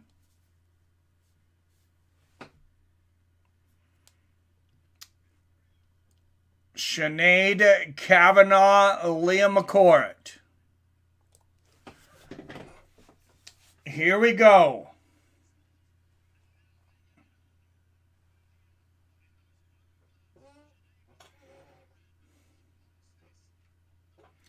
And Leah McCourt looking tonight to prove she's not just another pretty face, she can fight too. Good front kick to the body there from McCourt. And another push kick to the body. Sinead Kavanagh is going to have such an advantage with the hands. Oh, beautiful exchange there. McCourt gets a takedown. Great Ogoshi on the, Ochigar, on the inside. Gets to half mount here. And Leah McCourt in dominant half mount here. Generally, I would call it half guard, but that's more of a half mount. The position she's got, looking to get mount here. And she's going to move to dominant side control. See if she goes for an arm triangle here. It's definitely not where Kavanagh wants to be. She wants to be standing up using that boxing. And we'll see if McCourt can land some ground and pound to set up a submission. Good right hand there from McCourt. Oh, and there she seamlessly moves to mount. Kavanagh pulls it back to half guard after temporarily giving up the back. And McCourt raining down some ground and pound, though. And Kavanagh, the favorite coming in this. But so far, McCourt's putting on an ass whooping.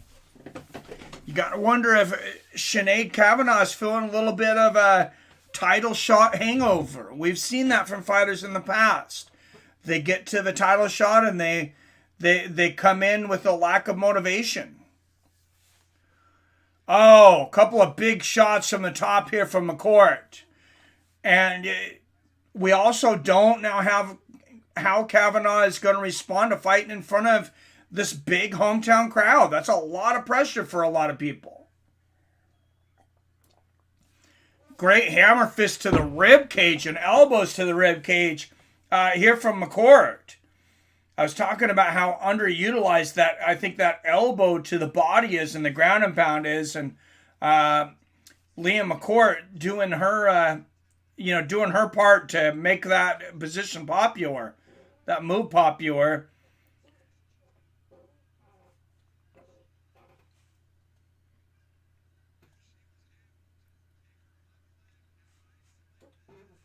And nice roll here for Kavanagh.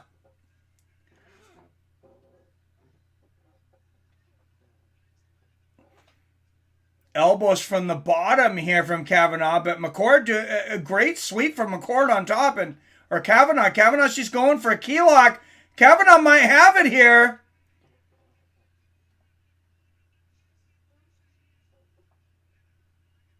She looks like she's got the strength for the Kimura. She just needs to turn it the other direction and pull it up. There she goes. McCourt. Now, this is going to be hard for McCourt to get out of. Kavanagh's got a lot of leverage on this. If she leans over and puts her body into this, she's got this. She just got to put her weight into this. She's losing leverage, and it looks like McCourt might get out of this. Yeah, she just needs to bring that up.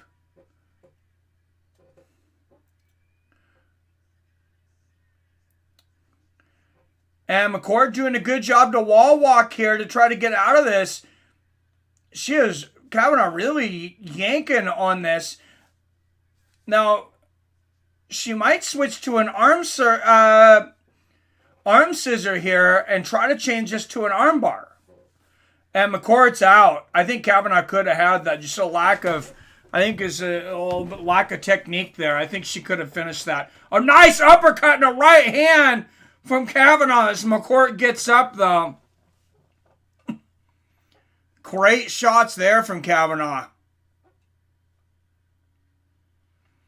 And who's more tired? Kavanagh looks like she might have burned herself out going for that Kimura. Nice knee to the body there from Kavanagh. Now, in the same hand, McCourt had to fight that off with one arm, pushing against all the pressure of Kavanagh. Now, if you go back and look at the replay on that, though, I really think Kavanagh missed out on an opportunity there. I think if she would have turned her arm over and put the extension, the weight, you want to move towards where McCourt's pinky was. Let's see if we get a replay here. There's a nice little trip on the inside there from McCourt. Moves to half guard. You see earlier, both women landing in big right hands.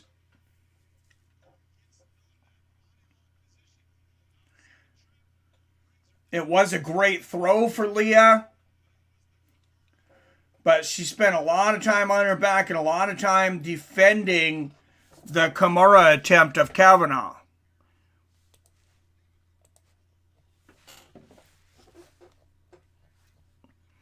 Coming into round 2, up next, Gegard Mousasi and Austin Vanderford in the main event.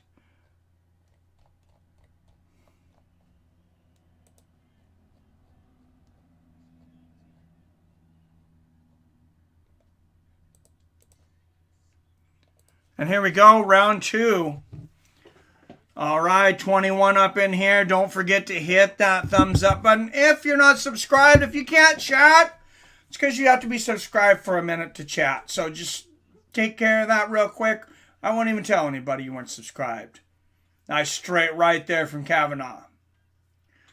Oh, and Kavanagh, she stepped wrong. She might have hurt her ankle there. It's hard to tell if that was just a slip. And see, her right leg keeps on buckling on her when she's going for that. I think she may have done something to that right knee, that right leg or knee. And she's going for the takedown. Yeah, she's trying not to put weight on that. There's definitely something going on with that right leg. We'll see how long it takes McCourt to figure it out.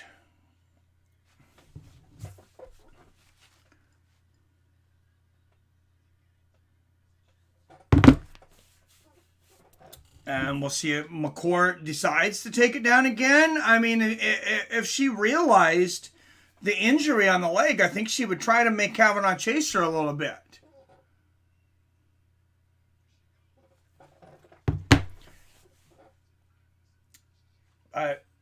Kavanagh on the inside going for that throw here. You can see, she's putting almost no weight on that right leg. And it looked like it was her ankle slipping out from underneath her, but that doesn't mean she didn't twist her knee. It's a great crowd here tonight. It's Billy. Hey, all the best, the regulars, the best crowd. Or you talking about the crowd in Ireland? Oh, they were jumping up and down, going nuts, Billy. Crowd support Mousasi or Mr. Van Zandt. That's hard to say. That's a good question. Gegard with the European background, he may have his support there. I'm not sure how Ireland feels about the Netherlands. Anybody know?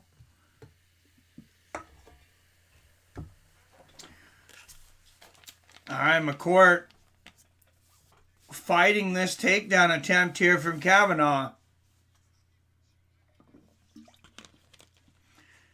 Kavanagh, oh, beautiful throw there from McCourt. Kavanagh reverses it and gets on top. And I expect to see Kavanagh try to finish this here. Like I said, I think that right leg's injured.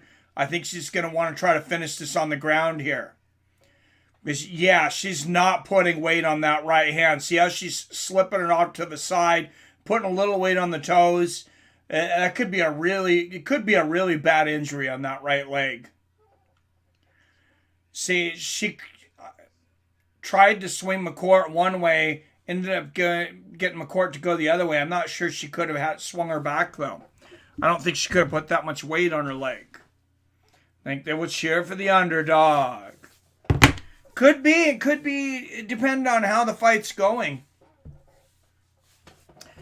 But yeah, I'm very interested to see who they initially support in the ring walks.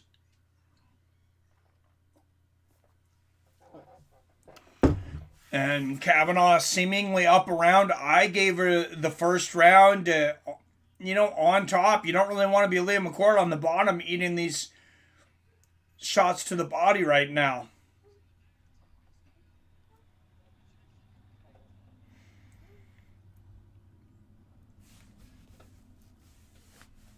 Pretty good judging so far here. We've seen the Ireland fighter. Oh, big elbows. Losing a decision earlier. Kavanagh, those are some nasty up. Oh, and there she just fell down. See, that's that right leg. It's gone. She can't stand up. If McCourt notices as she's kicking her legs, if McCourt tries to make her stand up, I'm not sure Kavanagh can. Don't enter McCourt. McCourt's trying to enter this guard. If she just backs up and makes Kevin McDonald have her stand Kavanagh up, I don't think Kavanagh can get up. McCourt, she must just not realize that Kavanagh can't get back up. Nice elbows from the bottom from Kavanagh. Look for a possible doctor stoppage in between rounds, though, because I'm not sure Kavanagh can stand up right now.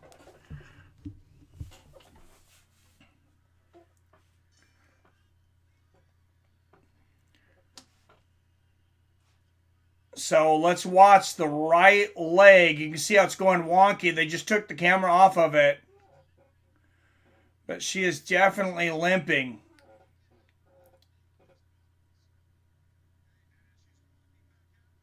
Yeah, she's walking back straight-legged.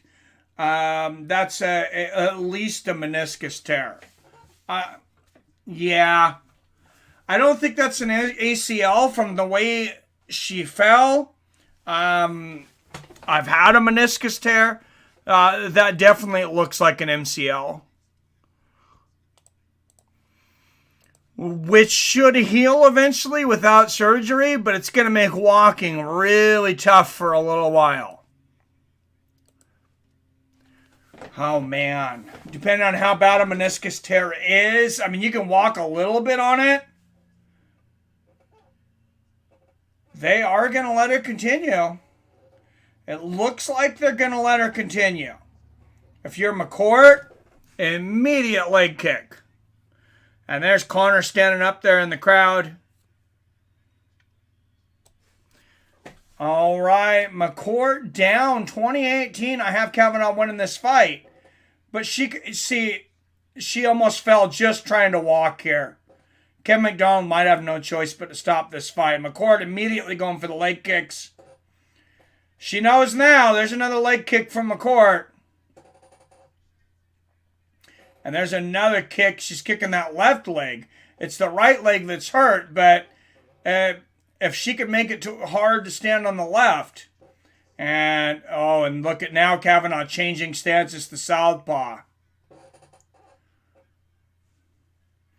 because she can't step off the front leg. But now, oh, nice 1-2 from McCourt. Kavanagh pulls her in. What a gritty performance from Kavanagh. She's able to finish this and win this fight. Nice left hand there from Kavanagh.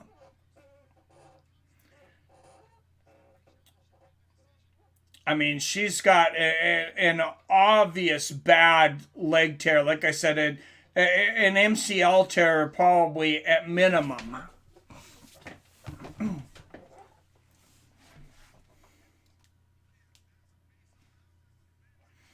Yeah, she's kind of using Leah McCourt as a crutch right now. Leaning on her. Nice knee to the body. Using the left leg there as McCourt.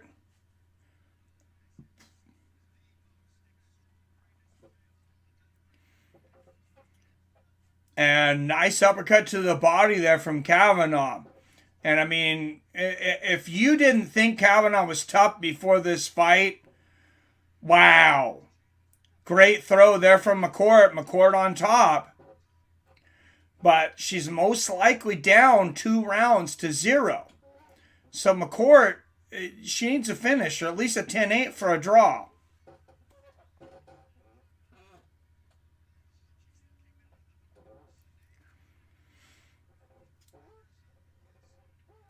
And Leah McCourt on top here. I mean, what does she do to punish that leg right now? If you're Leah, I think she probably tries to find a chance to stand back up. She may go for a leg lock. Nice elbow from the top here from McCourt. And I wouldn't blame Leah McCourt if she goes for that leg, if she goes for a leg lock or something. I mean, that's just a sport. That's just smart fighting. Oh, she's got the back. Or she's got full mount here now, does Leah McCourt.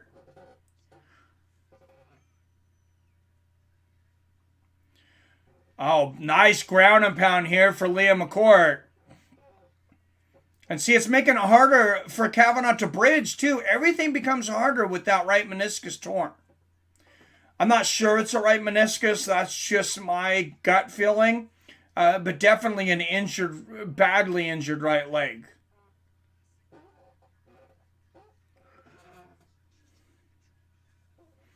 And I mean, at 7-5, if you're Kavanagh, she just got her title shot against Cyborg. You really don't want to drop one at 36 years old. Nice shots to the body here from Leah.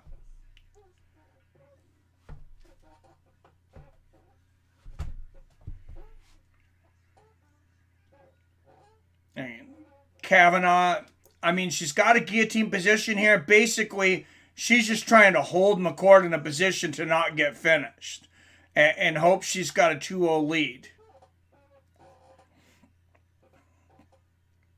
Which, like I said, I think she probably does. Elbows here. If you're McCourt, elbows. Look at that right there. She had the position there. And she was landing those elbows to the body earlier. She needs to land to the head. Nice head body there with the combination. I'm not understanding why McCourt is not trying to make Kavanagh stand up right now. She could stand right up here. She could have stood right up there. She was in the open guard of Kavanagh. And now Kavanagh sweeping McCourt. Looking for a submission.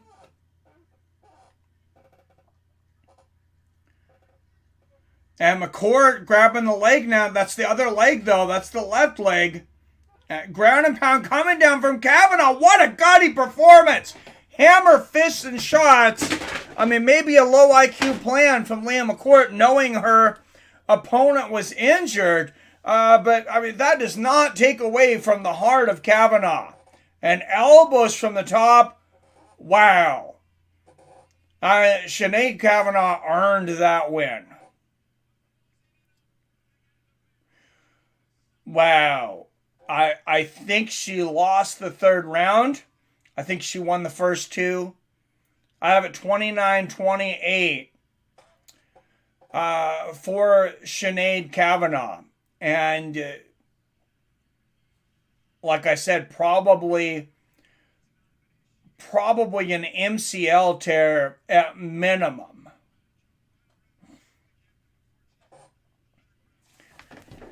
And I mean, Sinead, like I said, I thought she won on the cards, and she's going to have a home, she's going to have the home crowd judges here. I don't think they're going to steal it from her. Their decisions seem to be pretty fair tonight, but I don't see them stealing it from the hometown fighter here. Coming up right after this, Gegard Mousasi and Austin Vanderford. 2 hours into this one, Bellator 275 from Dublin, Ireland. And we'll get an official call from the judges here in just a moment.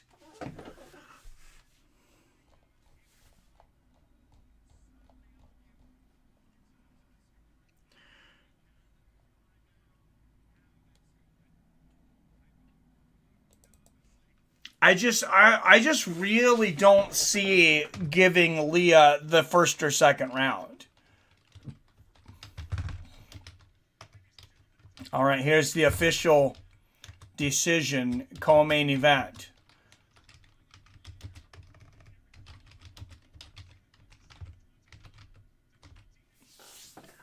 $29-28 and a 30-27. I don't think there's any surprises there. Sinead Kavanagh. And to win this, like I said, with such a bad injury on that leg, I mean, like I said, you got to take a lot away from Leah McCourt because I think she really blew a chance there, but you got to give credit to Sinead Kavanagh for the heart and fighting through that knee injury. And she's gonna sit for this. Oh, she's gonna try and stand. They brought her a chair. She says she wants to stand.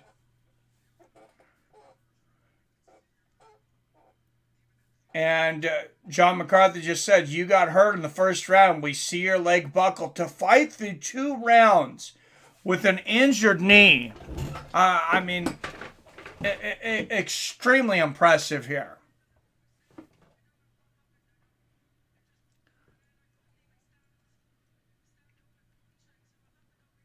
Yeah, she said, I couldn't even stand up and punch.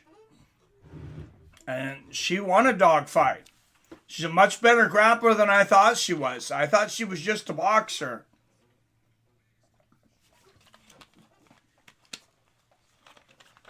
Definitely seen another wrinkle in the game of Sinead Kavanagh tonight. Although also, like I said, I thought she was going to finish that Kimura in the first round too.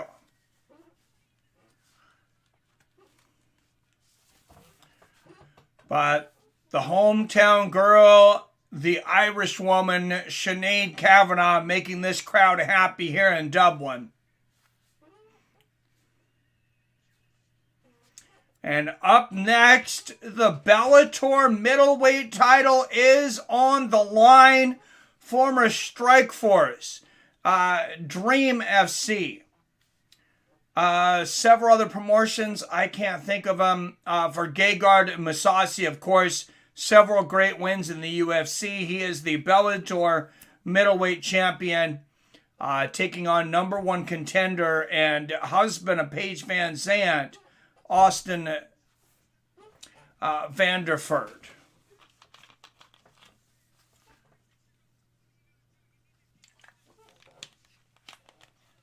And 36, I gotta say, I mean, if that's an MCL tear, which, how many of you have had knee injuries? I think Robert had said he had a knee injury before.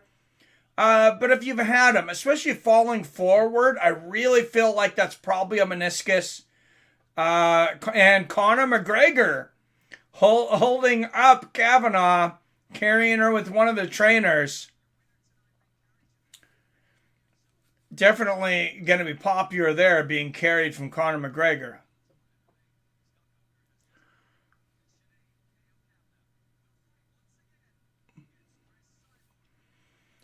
And Scott Coker just confirmed that Sinead Kavanagh will get another shot at Chris Cyborg.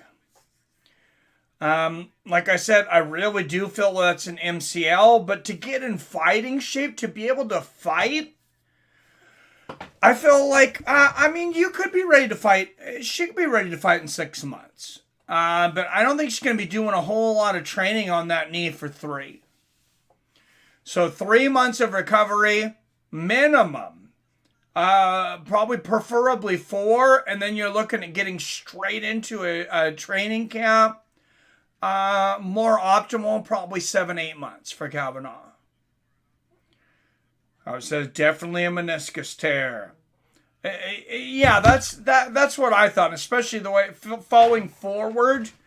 I don't think that's generally an ACL, but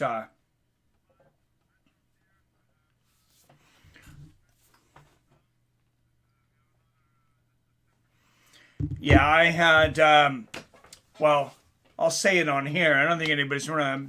I was training. I had been talking about having an MMA fighting in Street Beast Scrapyard, and that's when I felt I got a meniscus tear. It's been probably closer to 6 months. I feel like just in this last month, I'm probably 90%. But I've been working 6 to 7 days a week. 7 days, probably more than 6. Through this, I didn't ice it enough. I didn't do things I could have been doing for recovery, I guess. So maybe I could have recovered quicker. But I'm also 7 years older than her. So she could be ready to go in 7 months. All right, what's everybody's predictions? Gegard Mousasi, Austin Vanderford. I'm going to take Gegard Mousasi. We're going to make a choke in the 4th. I want to call in. I have something on my mind I want to point out. All right, go for it, Robert. I'm going to put the number up for call-ins, but you have my number. You can go ahead and just call. All right, 425-791-8730.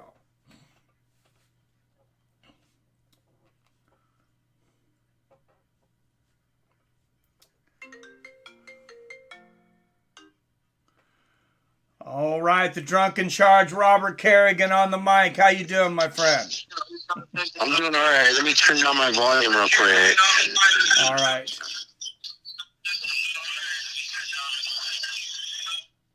All right, there. Much better. So, the last couple weeks, I've been thinking about something that's been blowing my mind. For the coach of the year, I think it should go to James Krause. This is why I say this. Is because when I watch stuff in the Contender Series or like fight night events at the Apex or even other organizations, because I got fight night now, fight pass now, LFA and all this other stuff, you always see James Krause in the corner. I've watched him corner 3 or 4 fighters in one night numerous times, and I don't know why they talk about this.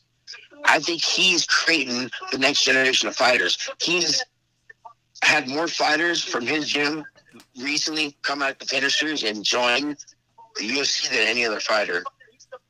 I know you're not the only one that I've heard make that point. I did hear at least one other person say that they thought he was maybe coach of the year, one of the best coaches out there right now. I mean, yeah, gotta be. I've seen literally 5-6 fighters come out of the Contender Series this last Contender Series over his. Yeah, that is crazy, and to still be an active fighter. The other day, and also the new FA, even then the Anthony Pettis organization, he had a fighter in there and he was cornering. I'm like, dude, James Krause is everywhere. He has so many fighters. I want to know, like, how many fighters does he actually have under him? And how many fighters actually made it to the UFC? I bet it's a lot more than any other coach. Yeah, I have no idea. When's the last time he fought?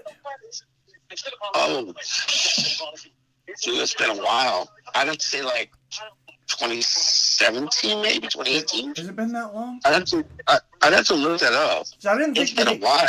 I didn't think he officially retired. I didn't never remember him retiring. No, he hasn't retired. He never officially retired, but yeah. I just noticed it popping up everywhere I see in cornering people. I'm like, oh, I want to be cornered by him. They're up and coming because he gets more fighters in the UFC than any other coach. Wow. Yeah. And no one's talking about it. Yeah, I haven't heard it. I haven't heard a lot of people outside of you talk about it. I can't remember who the other person was that was saying maybe a coach of the year. Might have been Ariel Helwani mentioning it. But if they give out that award, it should be to him, I think. They gave it out what? If they give out that award, I believe it should go to him. Yeah. And I don't know why I've been wanting to tell you guys this. It's been bugging me for like 3 or 4 weeks. I keep seeing stuff with him. I'm like, I didn't tell the channel. Like, no one's talking about this. Yeah, no, it's it's crazy. He's definitely coached a lot of really good fighters. All right, well, that's all I want to say. I'm going to get back to chatting with this chick and watching the fights and watching you guys. All right, sounds good. Hey, thanks for calling in, Robert. Take it easy.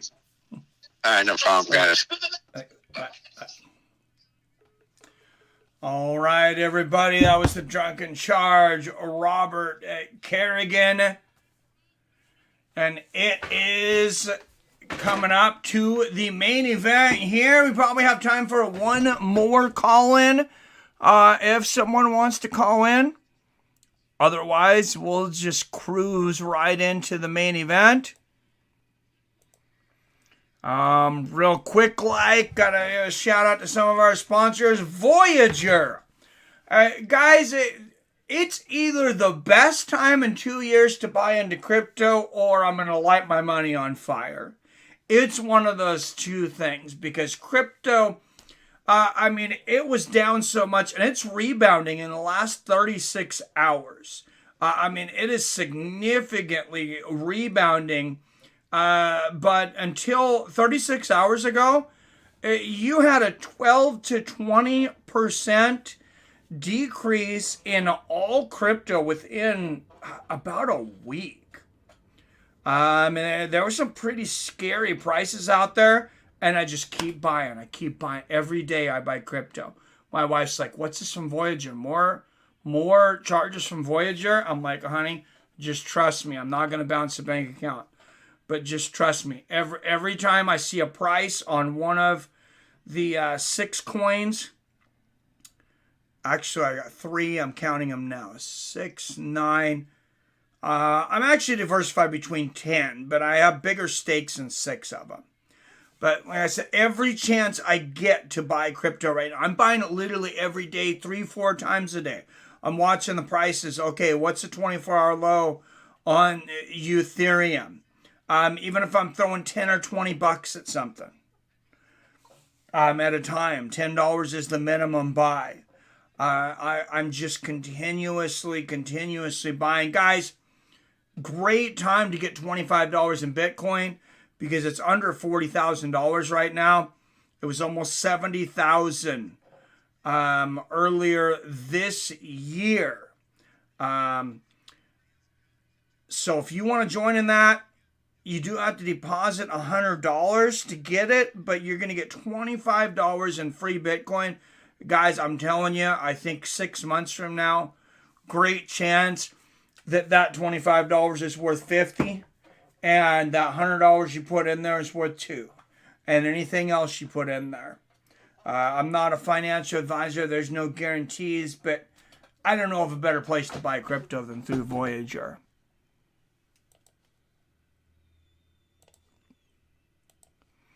And then real quick, before we start this main event, the mother-frickin' Cash App. Robert knows how great the Cash App is. He's been using it for a long time. I've been using it. Guys, I know a lot of you guys already have it. If you don't have it, why not get it through this app?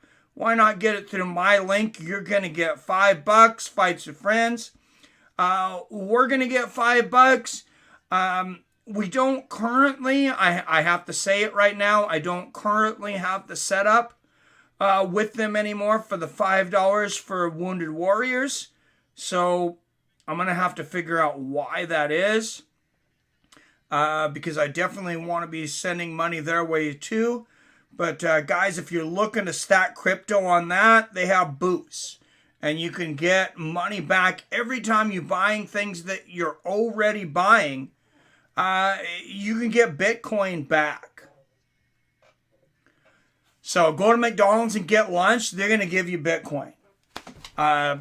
Go buy some shoes. They're going to give you Bitcoin. Things that, like I said, you're going to buy them one way or the other. You might as well get free Bitcoin for it.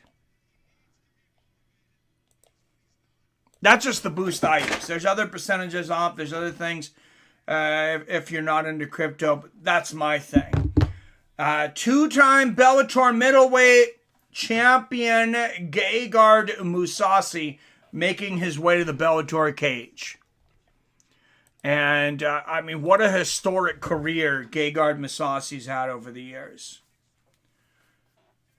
Like I said earlier, champion in at least 3 organizations. I feel like I'm missing some organizations. Strikeforce Dream, 2-time champion here in Bellator. He's beaten 9 former champions. Had some great victories in the UFC. Like I mentioned earlier, defeated Tyrone Woodley right before his big run at championship run. Got a big win over Uriah Hall. And you guys were wondering, who is this crowd for? It is definitely looks like it's a pro Gegard crowd. All right, Gegard Mousasi, a ton of fights, 48-7, and that's an immaculate. Record for anyone, considering the opposition he's had. It's almost unbelievable. 48-7. Austin Vanderford undefeated, 11-0. Gegard 5 years older at 36. He's 3 inches taller at 6'2", and he'll have a 2-inch reach advantage at 73 inches. Mousasi by into third, says King James. All right, guys, I'm going to say a Mousasi RNC in the 4th, but give it your predictions. King James, that's a pin. That's a prediction. All right, guys, we are here.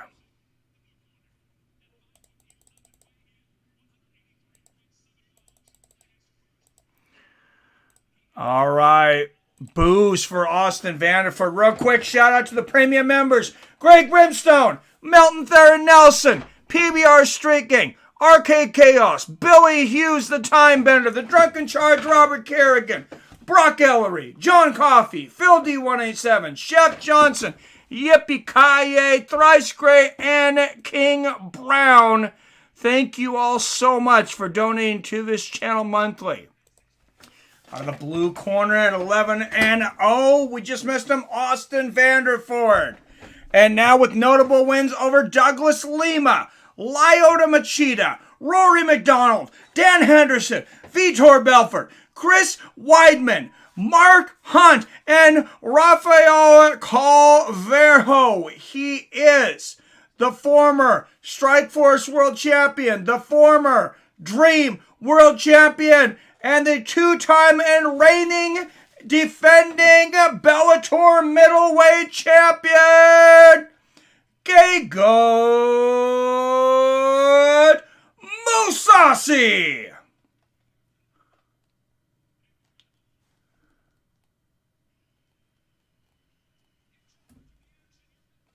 All right, guys, I'm trying to get this fast forward back to live now. All right, here we go. And like I said, it's obvious who the favorite is here. Super pro Gegard crowd here.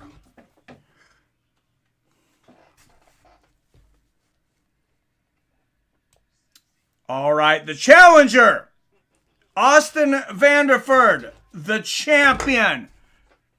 Gegard Mousasi. Here we go. Let's get it on. And a jab from Vanderford to start this one off. Will it be the wrestling of Vanderford or the overall game of the veteran Gegard Mousasi? Nice left hand there from Vanderford. Mousasi catches him with a counter right on the way in. Mousasi's fight IQ is so high. There's a good right hand there from Mousasi. Mac 209, always respect your opinion. Oh, great right hand from Mousasi. Robert, but so don't take this personal, but want to UFC fighter does Krause have? Make a good case for Krause, though. He's got a few of them. Nice right hand there from Mousasi. I just said, I can't think of names either right now. But I know he definitely has fighters in the UFC. I've seen him in their corner. Nice front kick to the body there from Mousasi. Oh, great left hand. Great right from Mousasi. Vanderford lands a right, but Vanderford's hurt. He's stumbling there. Mousasi's seen it. Right hand. Oh, Mousasi getting on top. Here comes the ground and pound. Big elbows and hammer fists. Oh, first round finish. It is all over. Gegard Mousasi just showed us all how good Austin Vanderford is. And if we're going by tonight, it's not championship material. Gegard Mousasi with a huge first round finish of the number one contender. No arguments from Austin laying on the ground here. Gegard Mousasi putting on an absolute beating.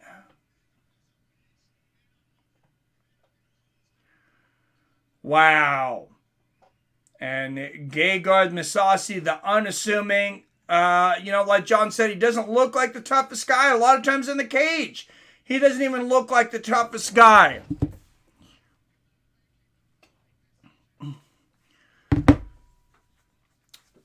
But when you have the kind of fight IQ and timing that Gegard Mousasi has, it's just... I don't know if there's a guy in the game that has a higher fight IQ, than Gegard Mousasi. It's absolutely incredible. I'm a big, big fan.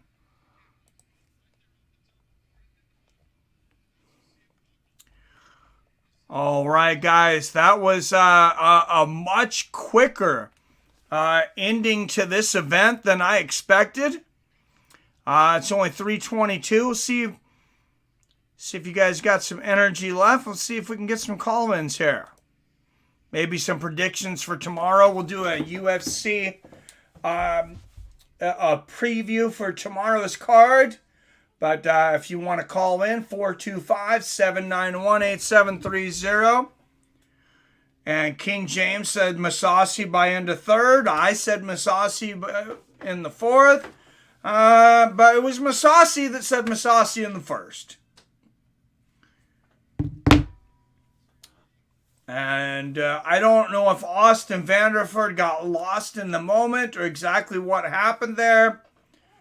But New Britain Polly had called in and said, we're going to see how good Austin Vanderford is tonight. If you got to judge him by that performance, he doesn't get a lot of credit out of that.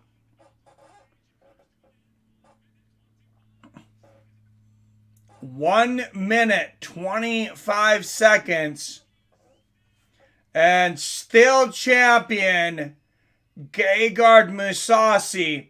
And just like that, in a minute and 25 seconds, Gegard Mousasi turns Austin Vanderford back to Mr. Van Zandt.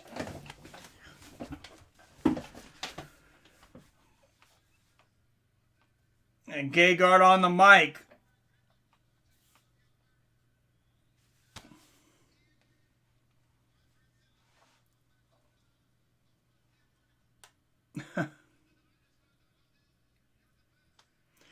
And a shout out to Rico and the Irish crowd. They were definitely pro Mousasi from the get-go.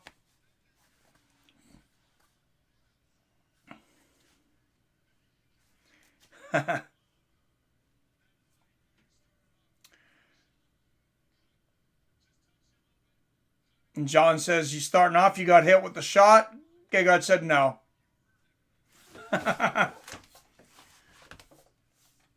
It was one of those shots, that precision shot.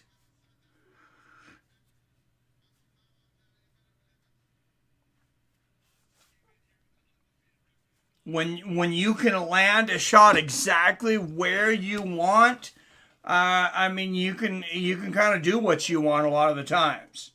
That sucks. I thought Austin would do much better. Yeah, I mean, I thought he would too, Paulie. It's just, he got caught. He got caught. It didn't even look like it was that big of a shot, but those counter shots coming in, a lot of times those are the most dangerous shots. We've seen it with Jose Aldo, of course, over Conor McGregor. Most notable in MMA and boxing, most notable, would be Roy Jones Jr., or at least, of the last 30 years. Roy Jones Jr. getting caught by Antonio Tarver in the second round. And then you go all the way back to the fight people call the Phantom Punch. Muhammad Ali knocking out Sonny Liston just with a little, counter sinking right hand. All right, $5 in the chat. Thank you again for the donation. Earlier from Chauncey. And we're going to look at tomorrow's UFC card, though. We're going to bring this up. The number is on the board. Anybody who wants to call in, 425-791-8730. I feel like a lot of people didn't know this event was coming on today, so I guess I probably should have advertised it. But I thought Bellator might do their job and advertise it.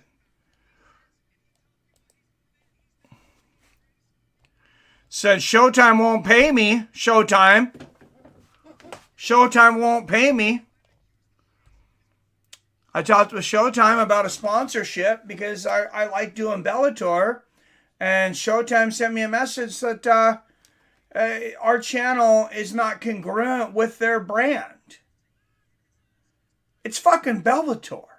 I have an MMA channel. How is that not congruent with your brand? Somebody's asleep at the wheel over there.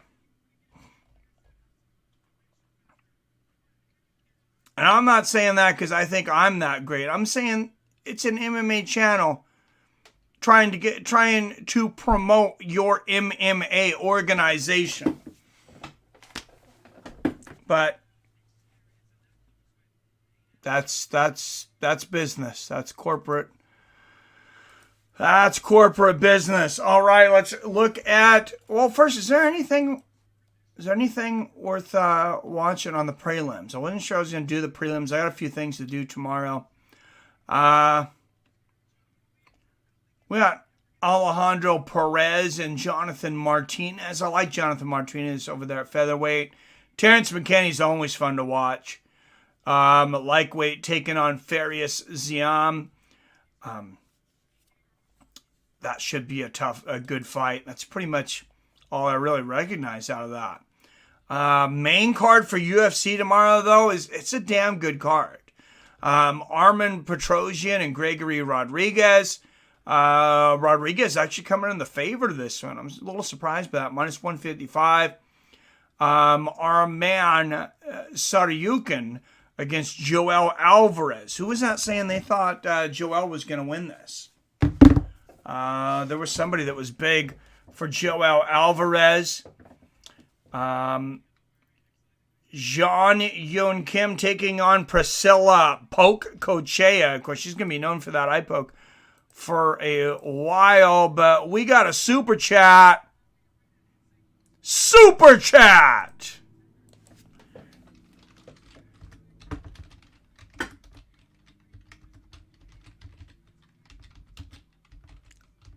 Gunnar Strandhagen with the super chat. Thank you. $5. Says keep it up. Thank you very much, Gunner. Much appreciated. Bringing us up to $10 on the day. And very good viewership. I mentioned it last week for boxing and BKFC. I was beginning to wonder if I was going to regret my decision to do BKFC and kind of have UFC in the background. I did not. A lot of people came in to watch BKFC in the second half of the event. It ended up being one of the much watched events we've had in the last couple of months. The boxing and the bare knuckle, especially definitely that wasn't a UFC pay-per-view. And we'll go back to tomorrow's UFC card.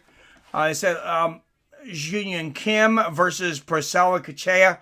Just hard to root for Priscilla for a while after that eye poke. I mean, she purposely shoved her finger right in the eye when she's getting submitted. Be cool if Green gets upset W.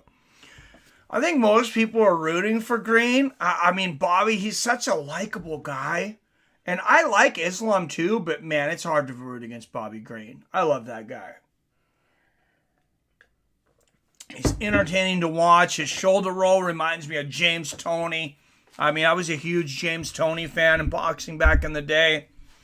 And just, I mean, he's never been in a boring fight. It's always must-see TV when Bobby Green fights. But heading into the co-main event, I mean, this is my sleeper. This could be one of the better middleweight fights of the year, I think. Wellington Turman and Misha Serkinov. And Turman, I know he's not a big underdog, but I really feel like he's going to get the upset tomorrow. I'm taking Wellington Turman to knock out Misha Serkinov in the co-main event tomorrow. Main event, like we said, Bobby Green. Big underdog, plus 600. Islam Makhachev, you'd have to put down $900 to win 100. I mean, I'm not betting on anybody at minus 900, really, honestly. Things can happen in MMA. Somebody can walk out and step and, tear their ACL. Walking towards the center of the cage. We've seen injuries. Somebody could get jabbed, catch a knuckle in the eye that's not a poke. It's a knuckle. Eye swells up. You have to stop the fight. Just the fact that something obscure could happen. I don't like taking somebody on a plus 900. That's pretty rich. But like I said, I do think that the main card is great tomorrow. The main card here for Bellator, I got to admit, I thought this card today was going to be a little better. I'm a little disappointed in the card today. I mean, Sinead Kavanagh, that gutsy performance with the injured knee from the first round and then struggling through and getting a victory. By unanimous decision. That was very inspirational. That one was, that was worth the price of admission. But as far as the main card, I didn't watch the prelims. It's like nothing else really stood out. You had Gegard Mousasi taking care of business like Gegard does, but it was basically just that one counter shot in the right spot on the temple. And, I kind of would have liked to see them go at it a little longer, to be honest. But that's MMA. That's combat fighting. It's unpredictable. It is fun. There is some good stuff coming. I don't want to leave Bellator today on that note, though. So real quick, I'm going to look ahead. There's some Bellator fights that I'm excited about coming up. And like I said, that call-in number is up there. Still, anybody that wants to call in, don't be shy. Don't be scared, homie.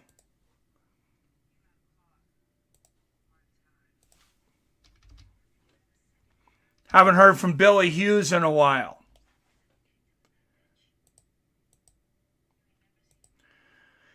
All right, guys, we got to go with what is next. And what is next? March 12th.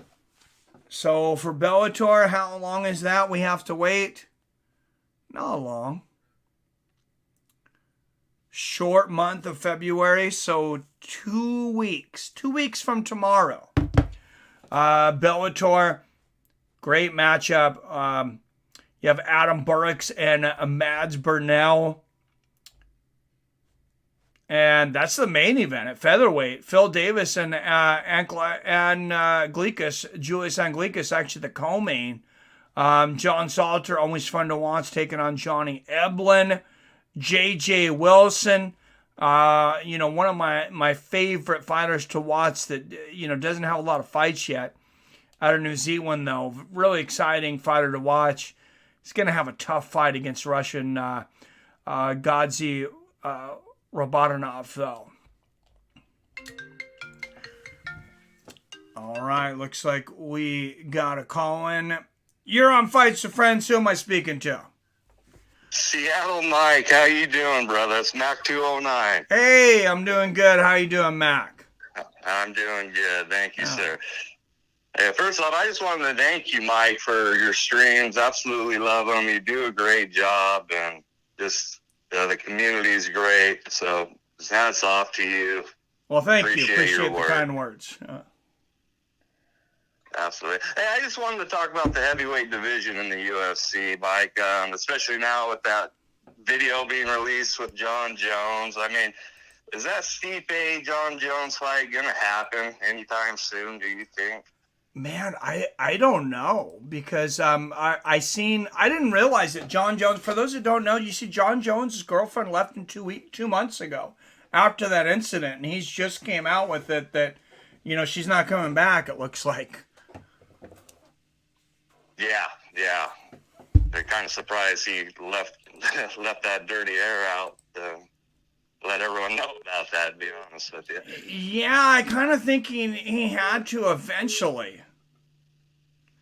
Right. So with that being said, with those question marks, I mean, I don't even know if the UFC and Francis are going to come to an agreement. I mean, that's totally up in the air also. So, I mean, we're assuming John Jones isn't fighting, and obviously Francis is out for a while. I mean, do they come up with one of those the interim belt belts? Or? I don't know. I mean, it depends. I mean, they're probably just going to have, if they don't sign Francis, it'll be for the legitimate belt. But in the meantime, yeah, we could see an interim championship real quickly, I think. And I have a pretty good idea that if I'm the UFC, I'm doing everything I can to not have Cyril Gahn fight for that belt. I agree. Number one, he was not entertaining. He does not promote himself. But he can beat a lot of these fighters that are more entertaining. I like the guy. He's a nice guy. I don't think it does a lot for the UFC having him be their champion, though. I agree with you 100% on that. Absolutely. So I guess that leaves Tai Tuivasa in the mix also. Who would have thought we'd be talking about Tai Tuivasa fighting for the title even a few months ago? I definitely wouldn't have been. No, me neither. But right on, Mike. I appreciate you. Look forward to tomorrow. I think that main event, or that main card's looking pretty good. I'm really excited about the Joel Alvarez and Saryukin fight. I think both those guys have potential to go a long ways in that lightweight division. So. Yeah, I think that should be a great fight. I don't know if you bet on fights at all. Were you saying you bet on a fight before? Oh yeah. Here's my money. Here's my money bet. Seems like a no-brainer to me, but I think the odds coming out are actually pretty close. Curtis Blades over Chris Daukaus. Oh yeah, I think so too. No, that's a no-brainer in my opinion. But Yeah. Yeah, well, Curtis Blades, he's a problem. I mean, as long as it's not against Francis, I suppose. But, I mean, he's a big problem for a lot of those guys at heavyweight. yeah, and I think he lost a lot of stock on after getting knocked out by Derek Lewis.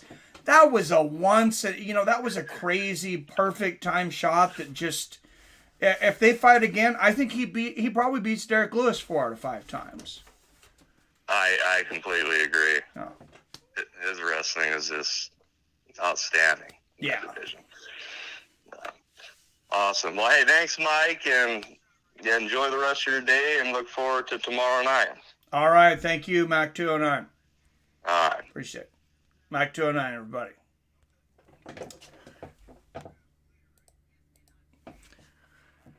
All right, guys, and we were just looking at does AJ McKee have opponents scheduled? Yes, that's what I was getting back to. That's going to be a rematch against Pitbull. Let me get back over here to Bellator. It's like I said, I don't want to end Bellator on that card. That card put a little bit of a bad taste in my mouth. I wasn't super happy with that card. But the next card, like I said, 276, that's pretty stacked. I mean, if you don't know Adam Borix, if you haven't watched him fight much, Adam Borix is a fucking stud. And Mads Burnell is not too much behind him. I mean, Adam Borix out of Hungary, this guy is a killer. I think he can compete with, especially eventually with just about any featherweight out there. He's really, really good. And Phil Davis, definitely not a gimme fight for him against Julius Anglikas. That's going to be another tough one for him, I think. Like I said, John Salter, always entertaining. But he's taken on an undefeated guy, which is always, it's always a mystery, taking on Johnny Eblin. Was undefeated at 10-0. And J.J. Wilson at lightweight, always much watch TV against Gadzi Radabinov. It's going to be a really hard fight for him, though. I assume Gadzi's probably going to be maybe a 2-1 favorite, if not better. But then we'll look at the next Bellator coming up. And there we go. So we're just talking about asking who's AJ McKee fighting next. Well, if you have to be in San Jose, California, you can still get some tickets for this one. It is on a Friday night, April 15th. If you live in the San Jose area, I would hate to try to drive to that Friday night. So you're probably going to get a decent chance at getting tickets if you're trying to get there. It's got 2 title fights on here. You got Vadim Nemkov defending his title against the other side, the winner of the bracket of the light heavyweight Grand Prix over there. Tough fight. Corey Anderson's a very good fighter. Vadim Nemkov, of course, is a beast, and I'm going to have to think about that when I watch some tape before I can even pick a winner. That's seems like a coin flip. Antonio McKee and Pitbull 2, Patricio Pitbull. AJ McKee, he's been such a tough fighter and so good for, he was so quick when he's still so young. People forget about it because he just seems, far and away the best featherweight in Bellator. I would say far and away the best featherweight except for Patricio Pitbull. And obviously I got to give AJ McKee the edge on this one. He won the first one. Pitbull's pretty tough. It's pretty tough. Pretty tough in rematches. Pretty tough all around. And looks like we only got 2 fights scheduled so far on that one, but they're both title fights. So if you're gonna have 2 scheduled, that's pretty good. End of the light heavyweight Grand Prix, and then the rematch for the featherweight title. They have more out there now. I thought they did because Michael Venom Page. There we go. May 6th. Ryan Bader taking on Czech Congo. That's the second time they're fighting for the heavyweight championship. And it's going to be in Paris, France. But you also got Yves Landu, a very, if you haven't seen him, very violent lightweight from France, taking on tough Gavin Hughes. Soren Bach, Saul Rogers, always fun to watch. I don't know anything about Soren Bach. He's out of Denmark. Saul Rogers, always fun to watch, though. Look at this co-main event. I know these guys are older now, but at any time are you going to be upset about Yoel Romero and Melvin Manhoff being matched up against each other? I mean, talk about a banger's paradise. I couldn't pick a better opponent or a more fun fight, I think, for Yoel Romero in Bellator right now than a fight against Melvin Manhoff. Manhoff, an absolute striking legend.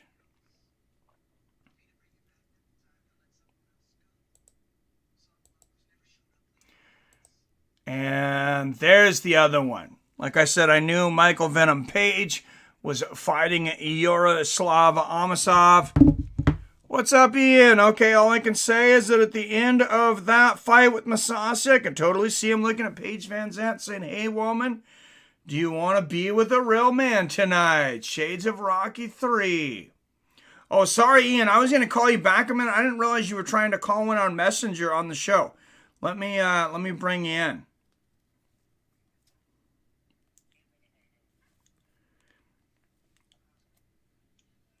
Hey, there we go. Hey, Ian. How you doing, brother? Hey, good. How are you doing, man? Not too bad. I was just calling to tell you that I was sitting with one of my friends, the same judo guy. We were watching that fight. And he messaged me right after, and he goes, "Yeah, the way Mousasi looked outside of the cage," he goes, "I got a flashback of Rocky 3 and him looking at Paige Van Zandt going, hey, woman, you want to be with a real man?"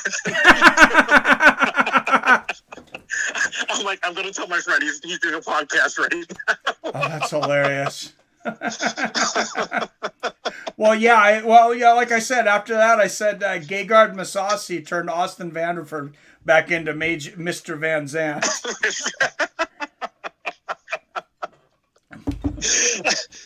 I shouldn't laugh. He's still living a better life than I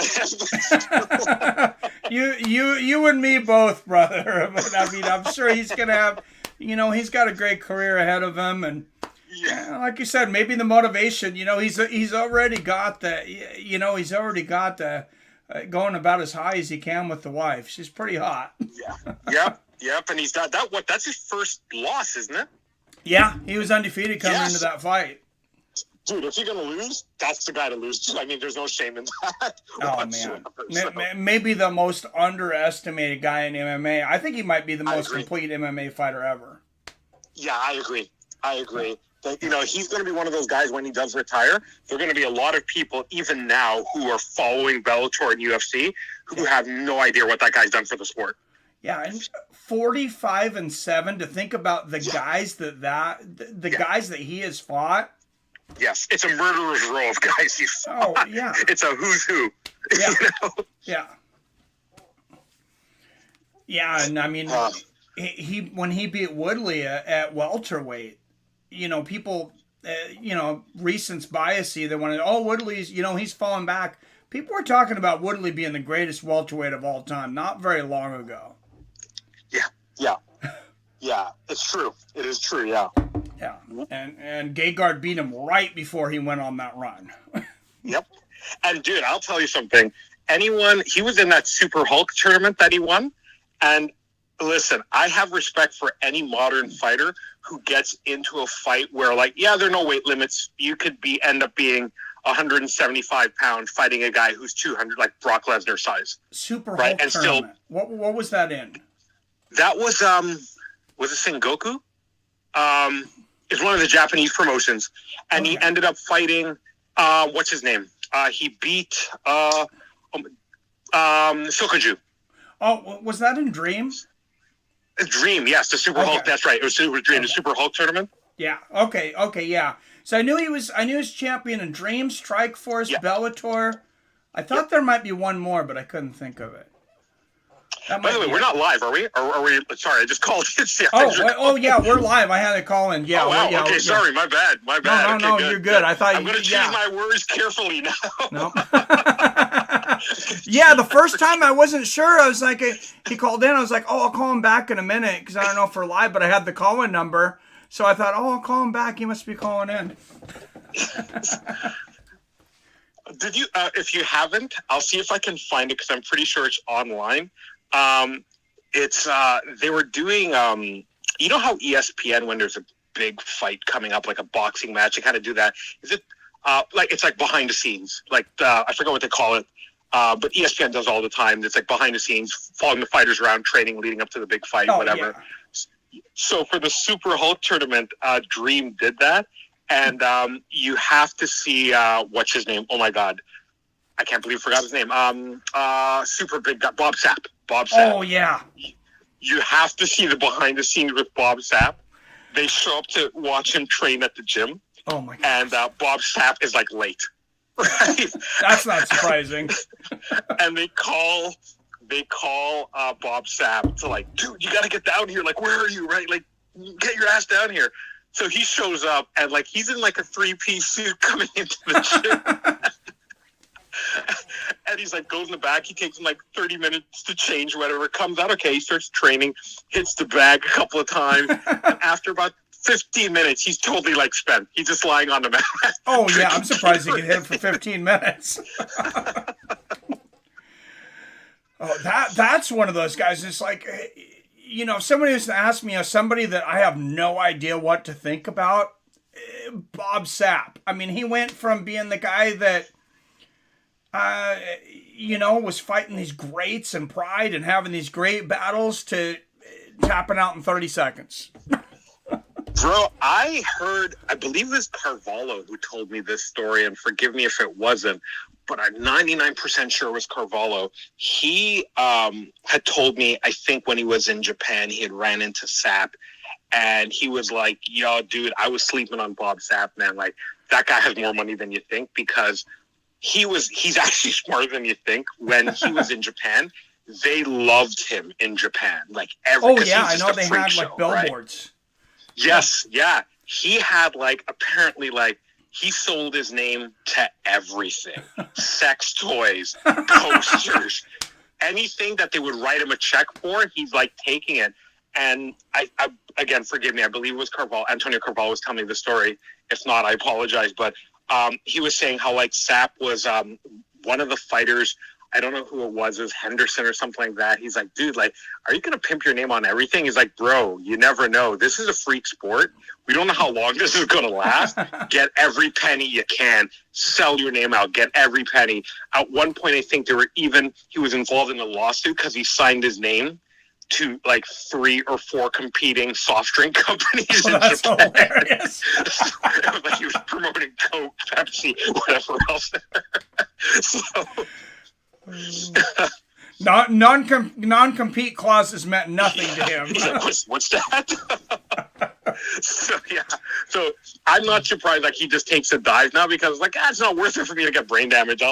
And he knows, especially in Japan, his name still attracts people because people are like smitten at how big this guy really is. And if you've never met him in real life, dude, the cameras don't do justice for that guy. He is a big guy, like a really big guy.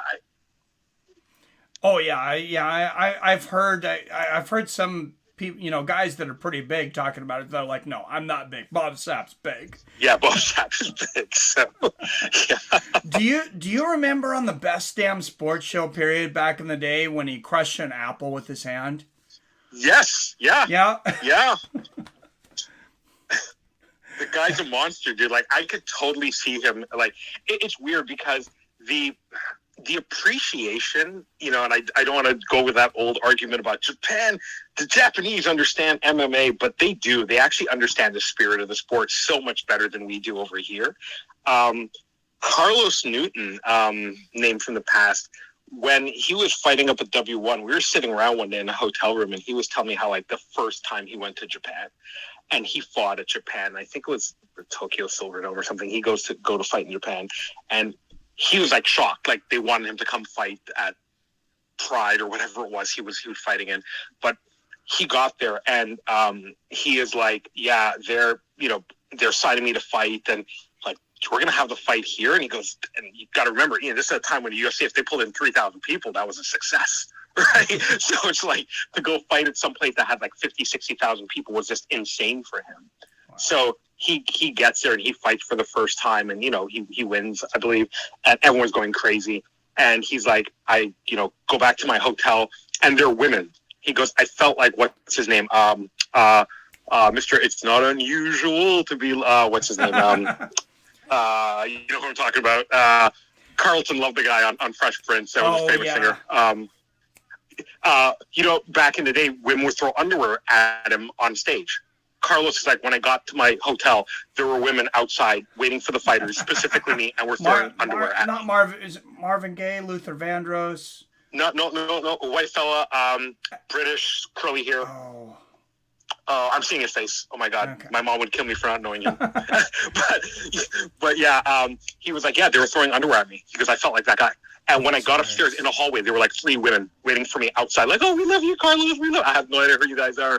And he goes, the biggest culture shock was to go back to Toronto, walk down the street, nobody knew who the hell I was. But in Japan, as soon as I got off, oh, Carlos Newton, Ronan, we love you, Ronan. Oh, that's and hilarious. this is at a time when it wasn't like MMA is like it is now, right? So to be fighting in Japan, and I'd never set foot in Japan. I didn't know I love the culture, I love the people. I'd never been in Japan. To finally go to Japan, and everyone knows who I am, but in my own city, nobody knew who I was. He's like, oh, the goddamn UFC champion, right? And nobody knew who I was. But in Japan, everybody knew who I was. That's it's just so bizarre. Yeah. That's great. It's a different world, buddy. But that was a great Bellator. Oh, yeah. For everybody, I guess you didn't know, he was calling in on the show. This is Ian Brewster. He's been on the show, everybody. He's introduced me to over half of the guests that we've had on this show. So, been in the MMA scene for decades. Now I just realized how old I am now. Jesus. Hey, I'm right there next to you, brother. So. Yeah, but you got a show. It makes you feel young. I just got to listen like every other pathetic guy wearing a tap-out shirt saying, if I was in the ring, I would do this to that guy. So. Yeah, but you got a black belt. I don't. So. I'm sure you could toss me around easily. So. I don't know, but okay. I think I'm going to cut the stream, and then if you want to keep talking, we'll keep chatting. So just 1 second. Minutes, yeah. All right. Sounds good. All right, guys. Hey, thanks everybody for tuning in to this Bellator UFC tomorrow. Thanks for the call-ins. Thanks for all the viewership. As always, I love you. I respect you. And I'll see your fine asses next time.